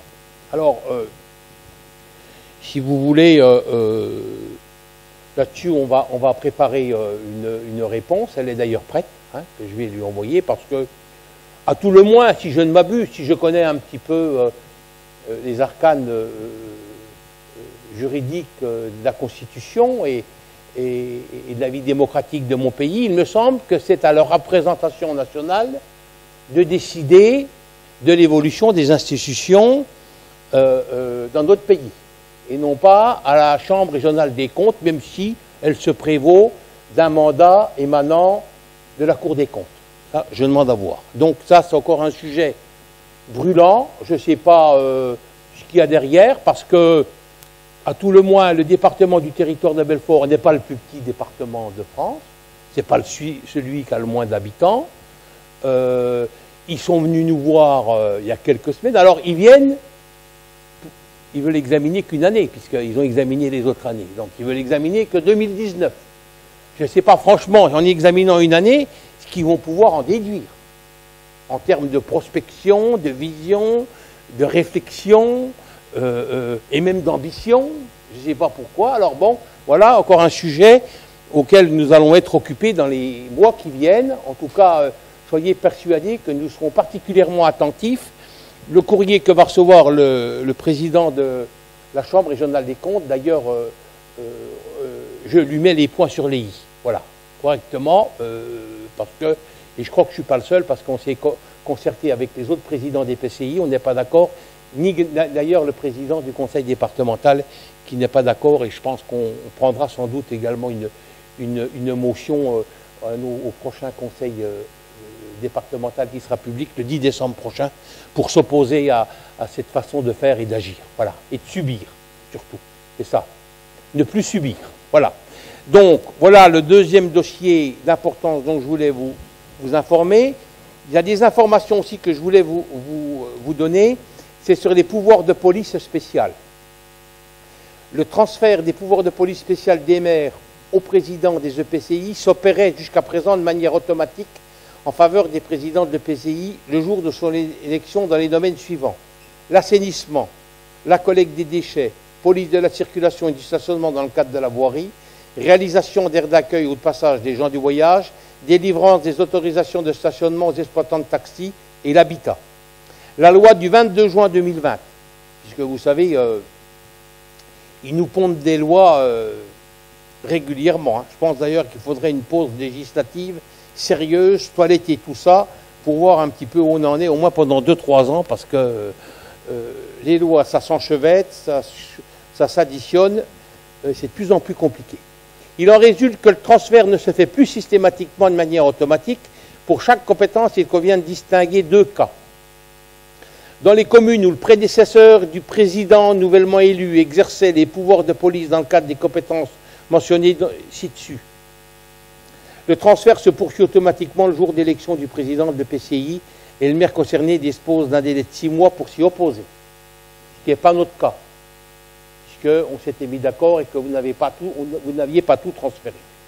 En revanche, dans les communes où le prédécesseur n'exerçait pas ses pouvoirs de police, le transfert ne devient effectif qu'à l'expiration du délai de 6 mois et seulement dans l'hypothèse où le maire ne s'y oppose pas. Alors, lors du mandat précédent, les maires des communes avaient transféré la quasi-totalité des pouvoirs de police, à l'exception de la police de la circulation et du stationnement dans le cadre de la voirie et la délivrance des autorisations de stationnement aux exploitants de taxis. C'est-à-dire que tout ce qui était compétence, assainissement, collecte des déchets, réalisation d'aires d'accueil ou de passage des gens du voyage et l'habitat était de la compétence du président de la communauté de communes. Les maires conservaient la police de la circulation et du stationnement dans le cadre de la voirie et la délivrance des autorisations de stationnement aux exploitants de taxis. Voilà. Seule la commune de Thiancourt s'était opposée au transfert global des pouvoirs de police spéciale. Donc, les modalités de transfert ou d'opposition au transfert à opérer par les communes seront précisées dans le courrier qui sera transmis à l'ensemble des maires. Voilà, on va vous informer, puisque dans le cadre de la loi Covid, vous savez que les délais sont prorogés, une certaine souplesse, puisqu'on peut à nouveau se réunir, et vous avez vu qu'on peut même avoir 2 mandats, c'est beaucoup plus souple, et les délais sont prorogés. Donc, on vous précisera la façon d'agir dans les semaines qui viennent. Voilà. Le deuxième point que je voulais vous aborder, c'est le PLUI. On vous a écrit plan local d'urbanisme intercommunal. Vous savez qu'à l'unanimité, nous n'avons jamais voulu y adhérer. Et que si le législateur était très pervers et très vicieux, c'est-à-dire que si au 31 décembre, normalement, les conseils municipaux n'ont pas délibéré, disant qu'ils veulent garder la mairie, le maire veut garder ses compétences en droit d'urbanisme, c'est la communauté de communes avec une majorité des 2/3, je crois, c'est ça, non? Avec une majorité des 2/3, c'est la communauté de communes, auquel cas, qui gérerait et qui aurait la main sur l'ensemble de l'urbanisme.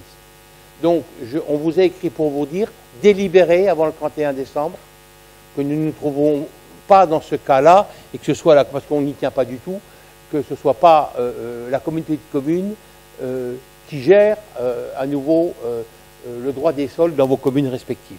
Faites-y attention parce que c'est très vicieux. Hein, si vous laissez passer, si les services ne font pas attention à la date, hein, si vous laissez passer à chaque renouvellement, vous ne faites pas attention, bing, vous dites d'un seul coup, tiens, au mois de mars prochain, bon, eh ben non monsieur, préfet vos écrits, vous ne pouvez plus instruire. Hein, tout est transmis à l'intercommunalité. Donc, délibérez, moi je le ferai au prochain conseil municipal, délibérez pour qu'on ait la majorité au moins des 2/3 qui s'affichent, et que vous puissiez garder la main sur votre droit des sols et sur votre urbanisme.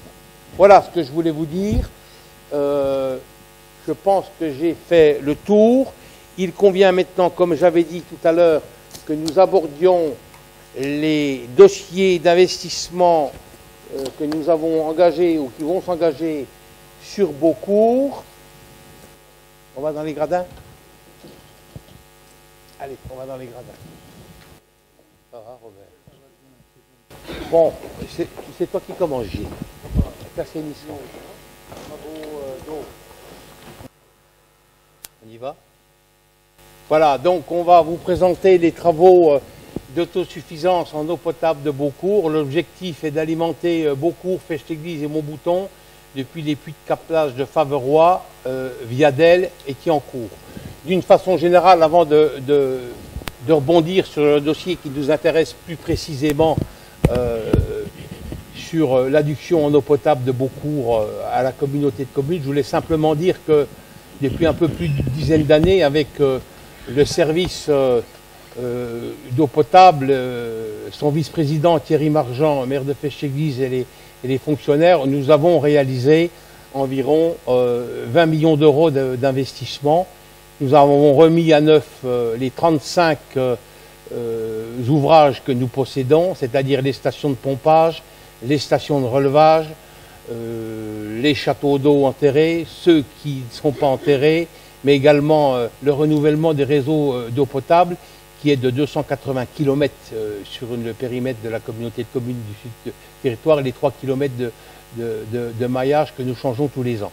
Et puis, il y a de cela 4 ans, nous avons foré et créé un deuxième puits à Faverois, dans la nappe du Sungo, pour nous permettre que notre collectivité soit totalement autosuffisante en production d'eau potable. Donc, le puits est alimenté, les travaux ont été réalisés et nous avons commencé donc ces travaux pour amener l'eau depuis le puits de Faverois à Beaucourt depuis déjà quelques années. La dernière tranche qu'on a commencé cette année au mois de juillet, il y en a pour 1,43 million.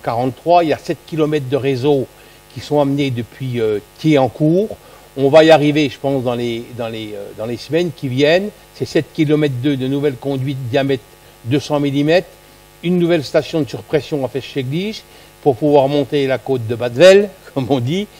La maîtrise d'œuvre, c'est un bureau de maîtrise d'œuvre de Strasbourg, Berès, qui a réalisé. Les études ont été réalisées en 2019 et puis l'entreprise, c'est une entreprise de Ronchamp, à Haute-Saônois et STPI, qui réalise les travaux. Ceux-ci ont démarré le 20 mai 2020. C'est-à-dire que c'est quelque chose quand même important parce qu'on achetait bon an, mal an à peu près pour la ville de Beaucourt et de Montbouton à peu près 250 000 euros d'eau potable par an, à PMA, à Pays de Montbéliard Agglomération, que nous n'aurons plus à payer, puisque l'eau, on la pompe depuis Faverois et qu'elle va, elle va arriver à Beaucourt dans les semaines qui viennent. Alors ce que je voudrais dire simplement, si vous voulez, c'est qu'une intercommunalité, il faut du temps pour la construire. Et je pense que par ce genre d'action, d'investissement, on la construit, on y donne forme. Et surtout, on agrippe Beaucourt à la communauté de communes du Sud Territoire. Historiquement, traditionnellement, on le sait, Beaucourt a toujours été tourné très fortement vers le pays de Montbéliard. Néanmoins, Beaucourt est dans le département du Territoire de Belfort, à part entière, et il fait partie à part entière de notre communauté de communes. Donc, je disais tout à l'heure qu'une intercommunalité, ça se crée, ça se conforte. Je pense que c'était des actions importantes, puisque dans quelques semaines, les Beaucourtois vont pouvoir boire l'eau qui arrivera depuis Faverois. Et je pense que c'est important et essentiel de le dire. Vous avez vu qu'au cours de ces 2 dernières années, il y a eu des difficultés dans de nombreuses collectivités en matière de fourniture d'eau potable. Nous n'en avons pas eu. Et je ne pense pas que nous en aurons. Nous avons des puits qui donnent. On a fait les efforts qu'il fallait aussi pour alimenter les communes qui étaient alimentées de l'extérieur au département. Nous sommes également en train de le faire, on n'est pas loin de Beaucourt d'ailleurs, pour Croix et Villars-le-Sec, puisqu'on achetait aussi de l'eau au syndicat des eaux d'Abbé-Villers. Bref, ce sont des travaux importants, mais essentiels. Et voilà donc le premier dossier qu'on voulait vous présenter et qui intéresse plus particulièrement, bien évidemment, la ville de Beaucourt. Je vais passer maintenant la parole à Gilles Courget, qui va nous parler de l'assainissement. Travaux d'autosuffisance de Beaucourt, on va donner quelques éléments techniques, concertation des conseils départementaux et du territoire de Belfort et du Doubs.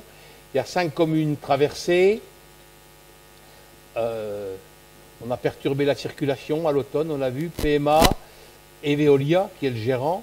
Les gains attendus, c'est à minima 200 000 € d'achat d'eau d'économiser. La sécurisation de l'alimentation en eau potable de Fèche-Église, Beaucourt et Montbouton, en conservant la possibilité d'achat d'eau en secours. Double ressource. C'est-à-dire qu'il ne s'agit pas actuellement, Beaucourt est alimenté par un FEDER qui vient de Montbéliard. Il ne s'agit pas de dire, ah ben ça y est, on amène l'eau à Beaucourt, on coupe le FEDER. Hein. C'est-à-dire qu'on garde le FEDER en activité parce que ça peut être utile. C'est un maillage intelligent qu'il convient de conserver, d'entretenir et de garder. Voilà. Et puis la possibilité également de sécurisation de l'alimentation en eau potable de Badvel et d'Ampierre-les-Bois par vente d'eau, puisque on passe déjà au travers de la commune de Badvel et puis on n'est pas très loin de d'Ampierre-les-Bois. Voilà. Je vous l'indique parce que c'était une décision qui va sans doute être prise au prochain conseil du pôle métropolitain, où on va décider avec l'ensemble des EPCI du pôle métropolitain de réaliser un maillage en matière d'eau potable avec toutes les intercommunalités du secteur. Voilà. Donc vous avez ici le plan du projet. C'est le vert. C'est le diamètre, voilà, c'est la couleur verte. Vous voyez d'ailleurs, on est parti de Thiancourt en descendant le chemin qui rejoint la route de Fèche-Église à Grand-Villard. C'est le CD 36, chemin départemental 36. Et puis ensuite, on a suivi la route départementale jusqu'à Beaucourt. Voilà. Alors vous avez des dates. Avec août, traversée de Fèche-Église. Vous allez trop vite. Je peux revenir un peu en arrière, mademoiselle? Encore un petit peu. Voilà, passage dans l'accotement RD 36, c'est au droit de juillet, passage dans l'accotement RD 36. Août, traversée de Fèche-Église avec maintien de la circulation avec un sens unique, hein, un seul sens. Septembre, traversée Badvel et de la Fèchotte, pas de Fèche-Châtel, hein, de la rivière. Octobre, montée vers Beaucourt, qu'on appelle la côte de Badvel avec présence de roches. Chantier difficile. Aujourd'hui, on est arrivé dans Beaucourt. travaux dans Beaucourt. Voilà. On est rentré dans la rue du Rosier d'Amour pour se rapprocher du réservoir. Voilà. Donc je voulais en profiter, puisque je pense qu'on arrive au bout de l'exposé. Je remercier les services techniques et le vice-président pour le suivi de ce chantier, qui est important. Voilà, je vous remercie de votre écoute. Oui, alors comme les choses sont bien faites, après avoir ramené de l'eau propre, on va dire, à Beaucourt, qu'on l'a utilisée, il va bien falloir s'en occuper pour la remettre en état, je dirais, l'eau. Hein. Donc il y a la station d'épuration de Beaucourt qui va être réhabilitée. Et on a principalement, vous verrez les pages suivantes, la réhabilitation, donc je viens de le dire, la création d'un bassin de stockage de 1110 mètres cubes. Donc on va regarder la page suivante. Donc on retrouve la localisation de la station dans le rond rouge là-haut, hein, vous voyez. Donc ça se situe sur la commune de Dampierre-les-Bois. Là a été présentée la ZAC des Popins en bas de Beaucourt. Pour d'autres éléments, on peut dire qu'ici, il y a le magasin Netto, il y a voilà, donc on se situe derrière ces infrastructures sur la commune de Dampierre-les-Bois. Alors, qu'est-ce que l'on veut faire pour améliorer les choses dans cette station? On va fiabiliser l'ensemble des organes électromécaniques de la station, parce qu'une station qui a plus de 30 ans, les choses se sont dégradées, quoi, hein, c'est des milieux quand même humides et corrosifs. On va améliorer l'automatisation, notamment la gestion des débits. Et puis, on va, je vais vous l'expliquer après, stocker les eaux en période de pluie pour un traitement ultérieur. Parce qu'un des gros problèmes des stations, et c'est d'autant plus vrai pour celle de Beaucourt, c'est qu'il y a beaucoup d'eau parasites dans le réseau de Beaucourt. Et évidemment, quand on est en période d'orage et forte pluie, la station a du mal d'œuvrer sur tout le volume. Donc, on a besoin de stocker plus d'eau qu'on ne le fait actuellement. Donc on va en parler sans doute à la page suivante. Donc là, on revoit la station comme elle sera en définitive.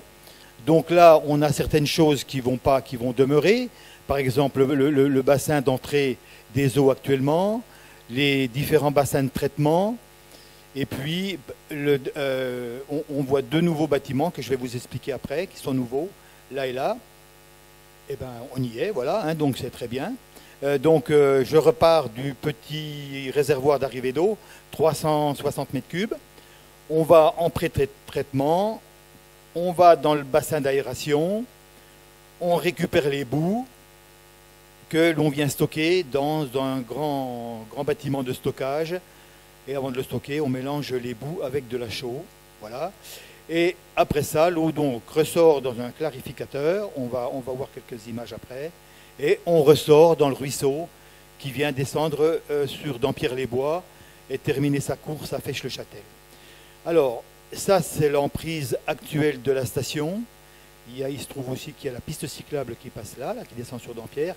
Et de l'autre côté donc de la voie cyclable, on va recréer un énorme bassin de 1110 mètres cubes, qui sera en complément du petit que je vous expliquais tout à l'heure, donc pour retenir ces eaux, on va dire, ou parasites ou sales, mais en tout cas beaucoup trop volumineuses dans les périodes de pluie. Bassin d'orage. On refait un petit tour sur l'existant, donc le bassin d'orage actuel, où on change certains éléments, les pompes, le garde-corps, reprise des bétons, parce qu'au bout de 30 ans, on le voit un petit peu, les bétons souffrent, se délitent. Et là, on retrouve le nouveau bassin, création de bassin de stockage, c'est celui que je vous parlais de l'autre côté de la piste cyclable et qui est ici. Donc c'est un bassin qui est enterré, 1110 mètres cubes, je vous le disais tout à l'heure. Donc on voit uniquement là la partie aérienne où on va remonter un dégrilleur, comme on appelle, pour remonter les gros objets qui se trouvent dans la tuyauterie. C'est une photomontage. C'est une photomontage, oui, puisque là, évidemment, c'est ce qu'on va construire, qui est tout à fait nouveau. On retrouve ici le bâtiment de chez Decra, là, tout proche du parking du Netto. Voilà. Ça, c'est du nouveau. On le revoit sous forme d'implantation. On retrouve le petit bâtiment aérien et l'ensemble de la cuve enterrée. Donc le suivant, c'est le traitement, le pré-traitement. C'est un des deux bâtiments actuellement. Donc il est là, oui, il est assez vétuste. Et il va être refait à peu près au même endroit, avec des équipements nouveaux qu'on retrouve là sur la gauche. On retrouve après ce pré-traitement un des grands bassins qui est le bassin d'aération des eaux usées. Donc là, il se trouve la brosse qui est là va être changée par une nouvelle brosse neuve qui va faire l'action d'amener de l'air pour que les bactéries puissent jouer leur rôle.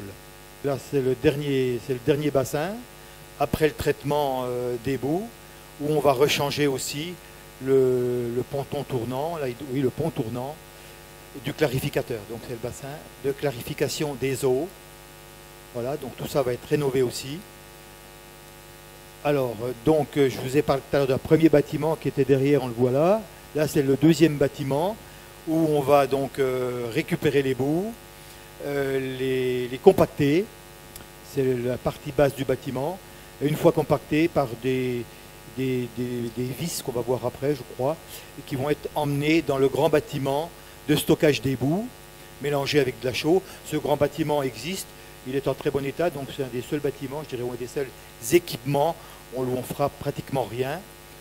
Sur la partie haute du bâtiment, il y a toute l'installation électrique qui est à refaire, hein, donc les armoires électriques de commande des différentes installations. Là, on revoit donc sur le bas du bâtiment que je venais de vous expliquer, une presse à vis pour déshydrater les boues et les envoyer dans le grand bâtiment que je vous parlais avant. Voilà. Donc, tout ça a un coût très important. Vous voyez la somme, 2 730 000 € hors taxe. Les aides financières sont importantes de l'agence de l'eau, puisque c'est en partie les taxes sur les eaux que l'on paye tous, qui nous ont réattribuées pour cet équipement. Donc, c'est principalement le nouveau bassin qui est payé quasiment intégralement par l'agence de l'eau, puisque pour eux, c'est un plus, évidemment, dans cette station qui est réhabilitée, puisque l'eau sera retenue beaucoup plus en volume qu'avant pour pouvoir la traiter les jours suivants, des orages, des grosses pluies. Enfin, vous voyez un petit peu la retenue et après le traitement qui est fait les jours suivants. L'État apporte sa contribution. La durée est de 18 mois des travaux. Et donc le permis de construire a été déposé au pays de Montbéliard, puisque je vous le disais tout à l'heure, la station est sur Dampierre-les-Bois. APMA est en train d'instruire le dossier. C'est un dossier qui est lourd, évidemment, donc c'est un peu plus long qu'un dossier simple d'une maison individuelle, par exemple. Donc il y aura 3 à 4 mois de délai pour avoir l'attribution, le raccord de PMA. Et donc une fois que le chantier va démarrer, au bout de 18 mois, donc on sera au fin du printemps 2022 et on pourra avoir donc la station nouvelle mise en place. Donc je voudrais noter, donc on peut bien sûr parler de ceux qui vont, on retrouve Berest, des Alsaciens qu'on a déjà parlé tout à l'heure pour l'adduction d'eau. On a l'entreprise qui elle fait les travaux, vraiment les travaux, hein, c'est la maîtrise d'œuvre Berest. Les travaux, c'est l'entreprise Source qui a fait énormément de grosses stations en Alsace notamment, qui est un petit peu nouveau sur la région, mais on a pu aller visiter des installations en Alsace. C'est du beau matériel, ça tient la route, je pense qu'on n'a pas de crainte à avoir. Et puis aussi on a cette entreprise-là, Orly Arcadia pour du génie civil. Et puis on a le bureau d'architecte AMRS qui a préparé les plans, qui a fait le dossier pour le permis de construire. Je crois que c'est le dernier slide. Je voulais dire, vous avez vu la somme très importante que ça représente. Donc c'est là qu'on voit toute l'importance d'une communauté de communes qui nous permet, avec sa force de frappe, on dira, de pouvoir amortir ce genre d'installation. Donc voilà, c'est formidable de pouvoir rénover ce genre d'installation. Je dois dire aussi que c'est une station équivalente à 7000 habitants. On est un peu plus de 5000 à Beaucourt, 5002, 5003. Bien sûr, il y aura du développement de Beaucourt, mais on peut imaginer, on est en train d'y réfléchir, que la commune de Montbouton, qui est en surplomb de Beaucourt, pourra être sans doute traitée par cette station. À nous de voir si c'est la meilleure option, mais c'est sans doute ce qu'on fera, après avoir récupéré toutes les eaux dans un réseau séparé de Montbouton dans les années 2022-23, je pense que les eaux usées de Montbouton arriveront aussi dans cette station. Voilà, si vous avez des questions, n'hésitez pas. Je crois que c'était la dernière page. Voilà, c'est ça. Si vous avez des questions, j'espère avoir pas été trop long et relativement précis quand même. Oui. Ce que je n'ai pas dit, c'est que les boues, c'est les agriculteurs qui les récupèrent on le ramène pour les étendre sur les champs dans différentes communes de la communauté de communes, voire plus loin, d'ailleurs même jusqu'aux alentours d'Héricourt. Voilà, je laisse la question. Et dans Pierre-les-Bois, qu'est-ce qu'ils en pensent? Dans Pierre-les-Bois, ils sont très contents parce que, vous savez, moi, il se trouve que je suis natif de Dampierre-les-Bois. Bon. Oui, Et dans le temps, on appelait le ruisseau le Rio Merdo. Je ne sais pas s'ils l'appellent encore comme ça chez nous, à Dampierre-les-Bois. Ça voulait bien dire ce que ça voulait dire. Ça veut dire ce que ça veut dire. Ils n'ont pas demandé de se brancher, eux, dessus? Alors, eux, ils sont en contrebas. Hein, ils sont en contrebas. Oui, ils ne peuvent pas aller à contre-courant. C'est le sens d'écoulement des eaux. Sur PMA. Mais donc, ils sont très contents que notre nouveau bassin d'orage va permettre de retenir l'eau sale et de la traiter. Donc, on peut espérer que le Rio Merdo, je ne sais pas s'il changera de nom, mais il sera un petit peu moins merdo qu'il n'est, quoi. Rio Merdo. Merci. Alors actuellement, les eaux de Montbouton sont pratiquement tous en partie individuelle dans des fosses septiques, voilà, pour résumer. Et donc là, il est prévu en très grosse partie de les remettre dans un réseau commun, séparé, je le disais tout à l'heure, et sans doute revenir sur la station de Beaucourt. Donc je crois, monsieur le maire est là, depuis le temps qu'on parle d'un assainissement collectif sur Montbouton, je pense que Montbouton sera très content que enfin on intervienne sur le village de Montbouton. Et sur quelle échéance à peu près? Alors 2022-2023, les préétudes ont commencé d'être faites, ne serait-ce d'ailleurs par un stagiaire qui était à nos services et qui a commencé à regarder. Et donc 2022-2023, il y aura l'ensemble de Montbouton qui sera traité. Alors connaissant bien Montbouton, parce qu'il se trouve que j'y ai habité aussi pendant 30 ans, il y a peut-être des maisons qui resteront individuelles, comme ça arrive dans d'autres villages où il y a des endroits trop difficiles, comme partout. Mais en grosse partie, ce sera comme ça. Et il faudra qu'on soit prudent, parce que vous savez que Montbouton est aussi en surplomb de dalles, et qu'il y a eu des inondations, notamment en juin. Donc il y a une étude actuellement sur dalles pour voir quels sont les apports d'eau de Montbouton, de Beaucourt aussi, sur le versant côté dalles. Et donc il faudra qu'on soit prudent pour, si on sépare les eaux pluviales des eaux usées, il ne faudra pas non plus qu'elles aillent trop vite sur dalles. Donc il faudra voir la façon dont les retenir, les laisser filtrer. Enfin, vous voyez, c'est un ensemble de choses à regarder, bien sûr, pour que dalles n'ait pas trop d'eau parasite. Voilà. J'étais un peu loin, excusez-moi. Voilà, on va donc aborder la réhabilitation de l'aile sud du bâtiment des Fontenelles à Beaucourt. Donc ce projet résulte d'une étude qui date maintenant, si je ne m'abuse, des années 2010, sur les zones industrielles majeures, parce qu'on avait une particularité sur les trois bourgs-centres que sont Grandvillard-Ardenne et Beaucourt, c'est que tout ce qui était industrie se trouvait en zone urbaine. Donc on avait confié une étude à une équipe, un cabinet d'expertise pour étudier sur les espaces majeurs qui étaient à l'époque, et qui le sont encore parfois, peut-être pas beaucoup, générateurs d'emplois, sur la zone du faubourg de Belfort-Adèle, la zone des Fontenelles et de CEB à Beaucourt et la zone des Forges à Grandvillard. Voilà. La particularité des Fontenelles à Beaucourt, c'est que c'est le témoignage de l'aventure industrielle de la famille Japy, qui était une des principales concentrations industrielles d'Europe sous le Second Empire, si ce n'est la première d'Europe, avec quasiment 4500 emplois. Le site a une valeur patrimoniale forte, constitue une opportunité foncière dans le cadre d'un développement non consommateur d'espace. La particularité de cette architecture, c'est une architecture manufacturière qu'on retrouve un petit peu dans tous les bâtiments du début du 19e siècle, avec les murs en briques, les dalles en poteau-fonte, pas les dalles, les supports verticaux en poteau-fonte, et puis les dalles voûtins. Donc les sites Fontenelle à Beaucourt, donc la présentation de Beaucourt rapidement, hein, c'est 5000 habitants, double affluence des agglomérations de Belfort et de Montbéliard, accessibilité facilitée, voiture, transport en commun, 2 réseaux de transport en commun, 4 lignes de bus, accès direct à la gare TGV, un cadre de vie de qualité, à proximité d'ailleurs des Fontenelles, avec le parc d'Essède, commerce et services au quotidien au centre-ville. Et puis surtout un patrimoine industriel à préserver, une opportunité foncière, sain, parce que vous savez de toute façon qu'en matière d'urbanisation, dans les années qui viennent, ce sera de plus en plus difficile de trouver du terrain pour réaliser, je dirais, de l'urbanisation.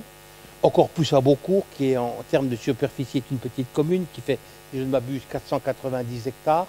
Voilà. Donc en 2010, c'est la ville de Beaucourt qui a acheté l'acquisition de l'ensemble industriel des Fontenelles hors bâtiment UJAPI en briques par la communauté de communes. Vous l'aviez acheté auparavant. On avait fait des études de faisabilité. On avait eu à l'époque pour un coût rédhibitoire de 4 millions d'euros. En 2012, on a décidé, après une expertise, de démolir le bâtiment des 4000, qui était en très mauvais état. C'est un bâtiment qui était constitué sur le plan architectural de sheds. Pour ceux qui viennent, c'est les anciens bâtiments industriels avec les toitures qui se succèdent. Et en 2013, l'achat du bâtiment JAPI d'Ifer à cheval sur le site des Fontenelles, on a racheté, donc c'est bien ce que je pensais, à la ville de Beaucourt, ce bâtiment en briques charpente Eiffel de 6000 m² sur 3 étages. On avait fait en 2013-2014 et son acquisition, on avait fait entièrement la toiture pour le mettre hors d'eau, sur la charpente métallique existante. On avait en 2017 une mission de commercialisation et aménagement du bâtiment en l'offre confiée sur appel d'offres à une société spécialisée de Mulhouse. Voilà. Et malheureusement, cette opération, je dirais, n'a pas pu être menée à terme pour différentes raisons. La première, je crois qu'il y a eu à peu près 10 ou 12 lofts qui ont été prévendus, précommercialisés. Mais je crois qu'un certain nombre d'établissements bancaires, pour ne pas les citer, n'ont pas trop joué le jeu. Il y a 6 ou 7 personnes qui ont été... c'est les remontées qu'on a eues des agences immobilières, hein, qui ont été plutôt incitées à ne pas investir sur Beaucourt. On ne sait pas pourquoi. Donc ce qui fait que l'opérateur, le promoteur, a décidé de se retirer. Donc pour l'instant, nous allons attaquer, puisque c'est la communauté de communes qui est propriétaire de l'ensemble du bâtiment, la réhabilitation de l'aile sud. C'est l'aile qui se trouve côté route départementale qui va sur Dalle. Il y a 3 niveaux de 700 m². Nous allons donc réhabiliter cette aile-là en locaux tertiaires pour y accueillir les services de la communauté de communes, en l'occurrence la police intercommunale et l'école de musique. Là, vous avez une vue d'ensemble du fer à cheval. Donc, c'est la partie que vous avez où c'est marqué le fer à cheval. C'est cette partie-là. Voilà, au droit du... Alors, Gilles prend... oui, mais on ne prend pas toute l'aile. On prend l'aile, on l'arrête là, voilà, au bout. On continue le mur qu'il y a là. On l'arrête là. Il y a 3 fois 700 m². Et donc, on aménage, on refait donc tout ce qui est façade sur les 3 niveaux, bien évidemment, les ouvertures, les fenêtres, et on aménage au rez-de-chaussée les locaux pour la police intercommunale et l'école de musique. Étant précisé que la ville de Beaucourt devrait normalement acquérir, si je ne m'abuse, les étages supérieurs pour y installer déjà dans un premier temps la médiathèque. Voilà, vous avez la vue du bâtiment existant qui a un certain cachet, avec une toiture qui a été refaite. Donc les enjeux du projet, c'est l'aménagement de l'entrée de ville côté Dalle, nouvelle offre immobilière, relocalisation des services de la communauté de communes dans les locaux plus adaptés, réemploi des espaces et économie des espaces fonciers, requalification des espaces dégradés du territoire, sauvegarde et mise en valeur du patrimoine bâti. Voilà, réhabilitation, donc le projet complète de l'aile sud du bâtiment, 3 étages de 700 m² chacun, Travaux de façade, changement de l'ensemble des menuiseries extérieures, accès, cheminement intérieur, coursives, escaliers, ascenseurs, travaux de VRD et aménagement extérieur liés à l'activité du bâtiment, réseau, voirie, stationnement et aménagement intérieur limité, arrivée des fluides sur l'ensemble de l'aile. Cession du premier étage à la ville de Beaucourt pour installation de sa médiathèque, option pour l'acquisition du deuxième étage sous comble. Au rez-de-chaussée, travaux, comme j'ai dit tout à l'heure, l'aménagement intérieur, la réalisation des locaux de la police municipale intercommunale du sud-territoire, accueil, bureau, vestiaire, armurerie, salle d'entraînement, réfectoire, garage. Les locaux de la police intercommunale, donc sur le pignon du bâtiment, c'est 254 mètres carrés. Je vous passe le détail de la composition de ceux-ci. C'est une surface de 254 mètres carrés. Vous avez les plans qui se présentent à vous. Voilà. Voilà. Et puis ensuite, à côté des locaux de la police intercommunale, les travaux d'aménagement intérieur de réalisation des locaux de l'antenne beaucourtoise de l'école de musique intercommunale du sud-territoire avec des accueils, bureaux, sanitaires, salles de cours, des veilles musicales, de formation musicale, l'auditorium de 45 places. Et les locaux qui seront aménagés seront de 265 mètres carrés. Vous avez le détail dont vous pouvez prendre connaissance. Donc, coût total du projet, 1 million d'euros. Voilà. Les locaux de la police, 716. Avec le détail, on passe au slide suivant. Voilà. Alors, donc, le planning, fin novembre 2020, normalement publication du marché de travaux. Décembre 2020, réception des offres. On va dire plutôt janvier. Attribution du marché et début des travaux, réception des travaux. Il faut que les travaux soient finis pour la rentrée de l'école de musique au mois de septembre 2021. Donc je vais dire un petit mot sur le reste de l'opération, puisque l'aile sud se poursuit. Donc nous sommes actuellement en relation avec un promoteur qui est prêt à réaliser 11 logements dans la partie qui prolonge l'aile sud, 11 logements qu'on appelle intermédiaires pour la location. Donc on commence, si vous voulez, par l'aile sud, par les services publics, le rez-de-chaussée, l'ensemble des façades, les étages. La ville de Beaucourt suit le pas avec la bibliothèque, qui travaille dessus d'ailleurs. Oui, nous on embrayera en 2022 avec la médiathèque. Voilà. Et nous, on travaille encore dans les mois qui viennent pour continuer d'aménager une partie du local, des locaux, dans le prolongement des services publics pour la création de 11 logements à louer, des logements intermédiaires, et puis une troisième phase, toujours avec le même opérateur, un nouvel opérateur qu'on a trouvé dans le cadre d'une programmation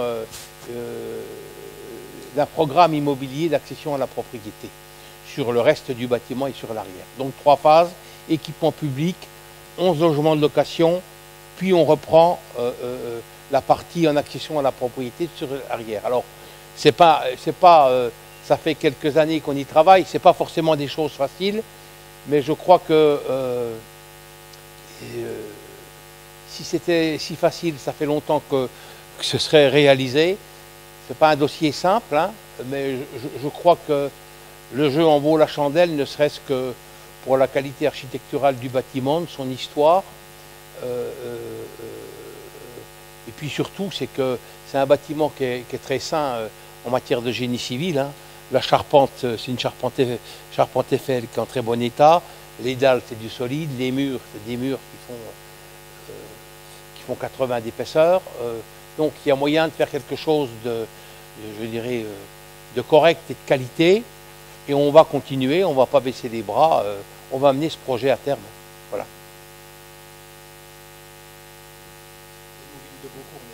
Des équipements supplémentaires vers le parc des Cèdres pour que ce soit aussi attractif pour ces futurs acquéreurs. Voilà, messieurs. Merci. Messieurs, dames.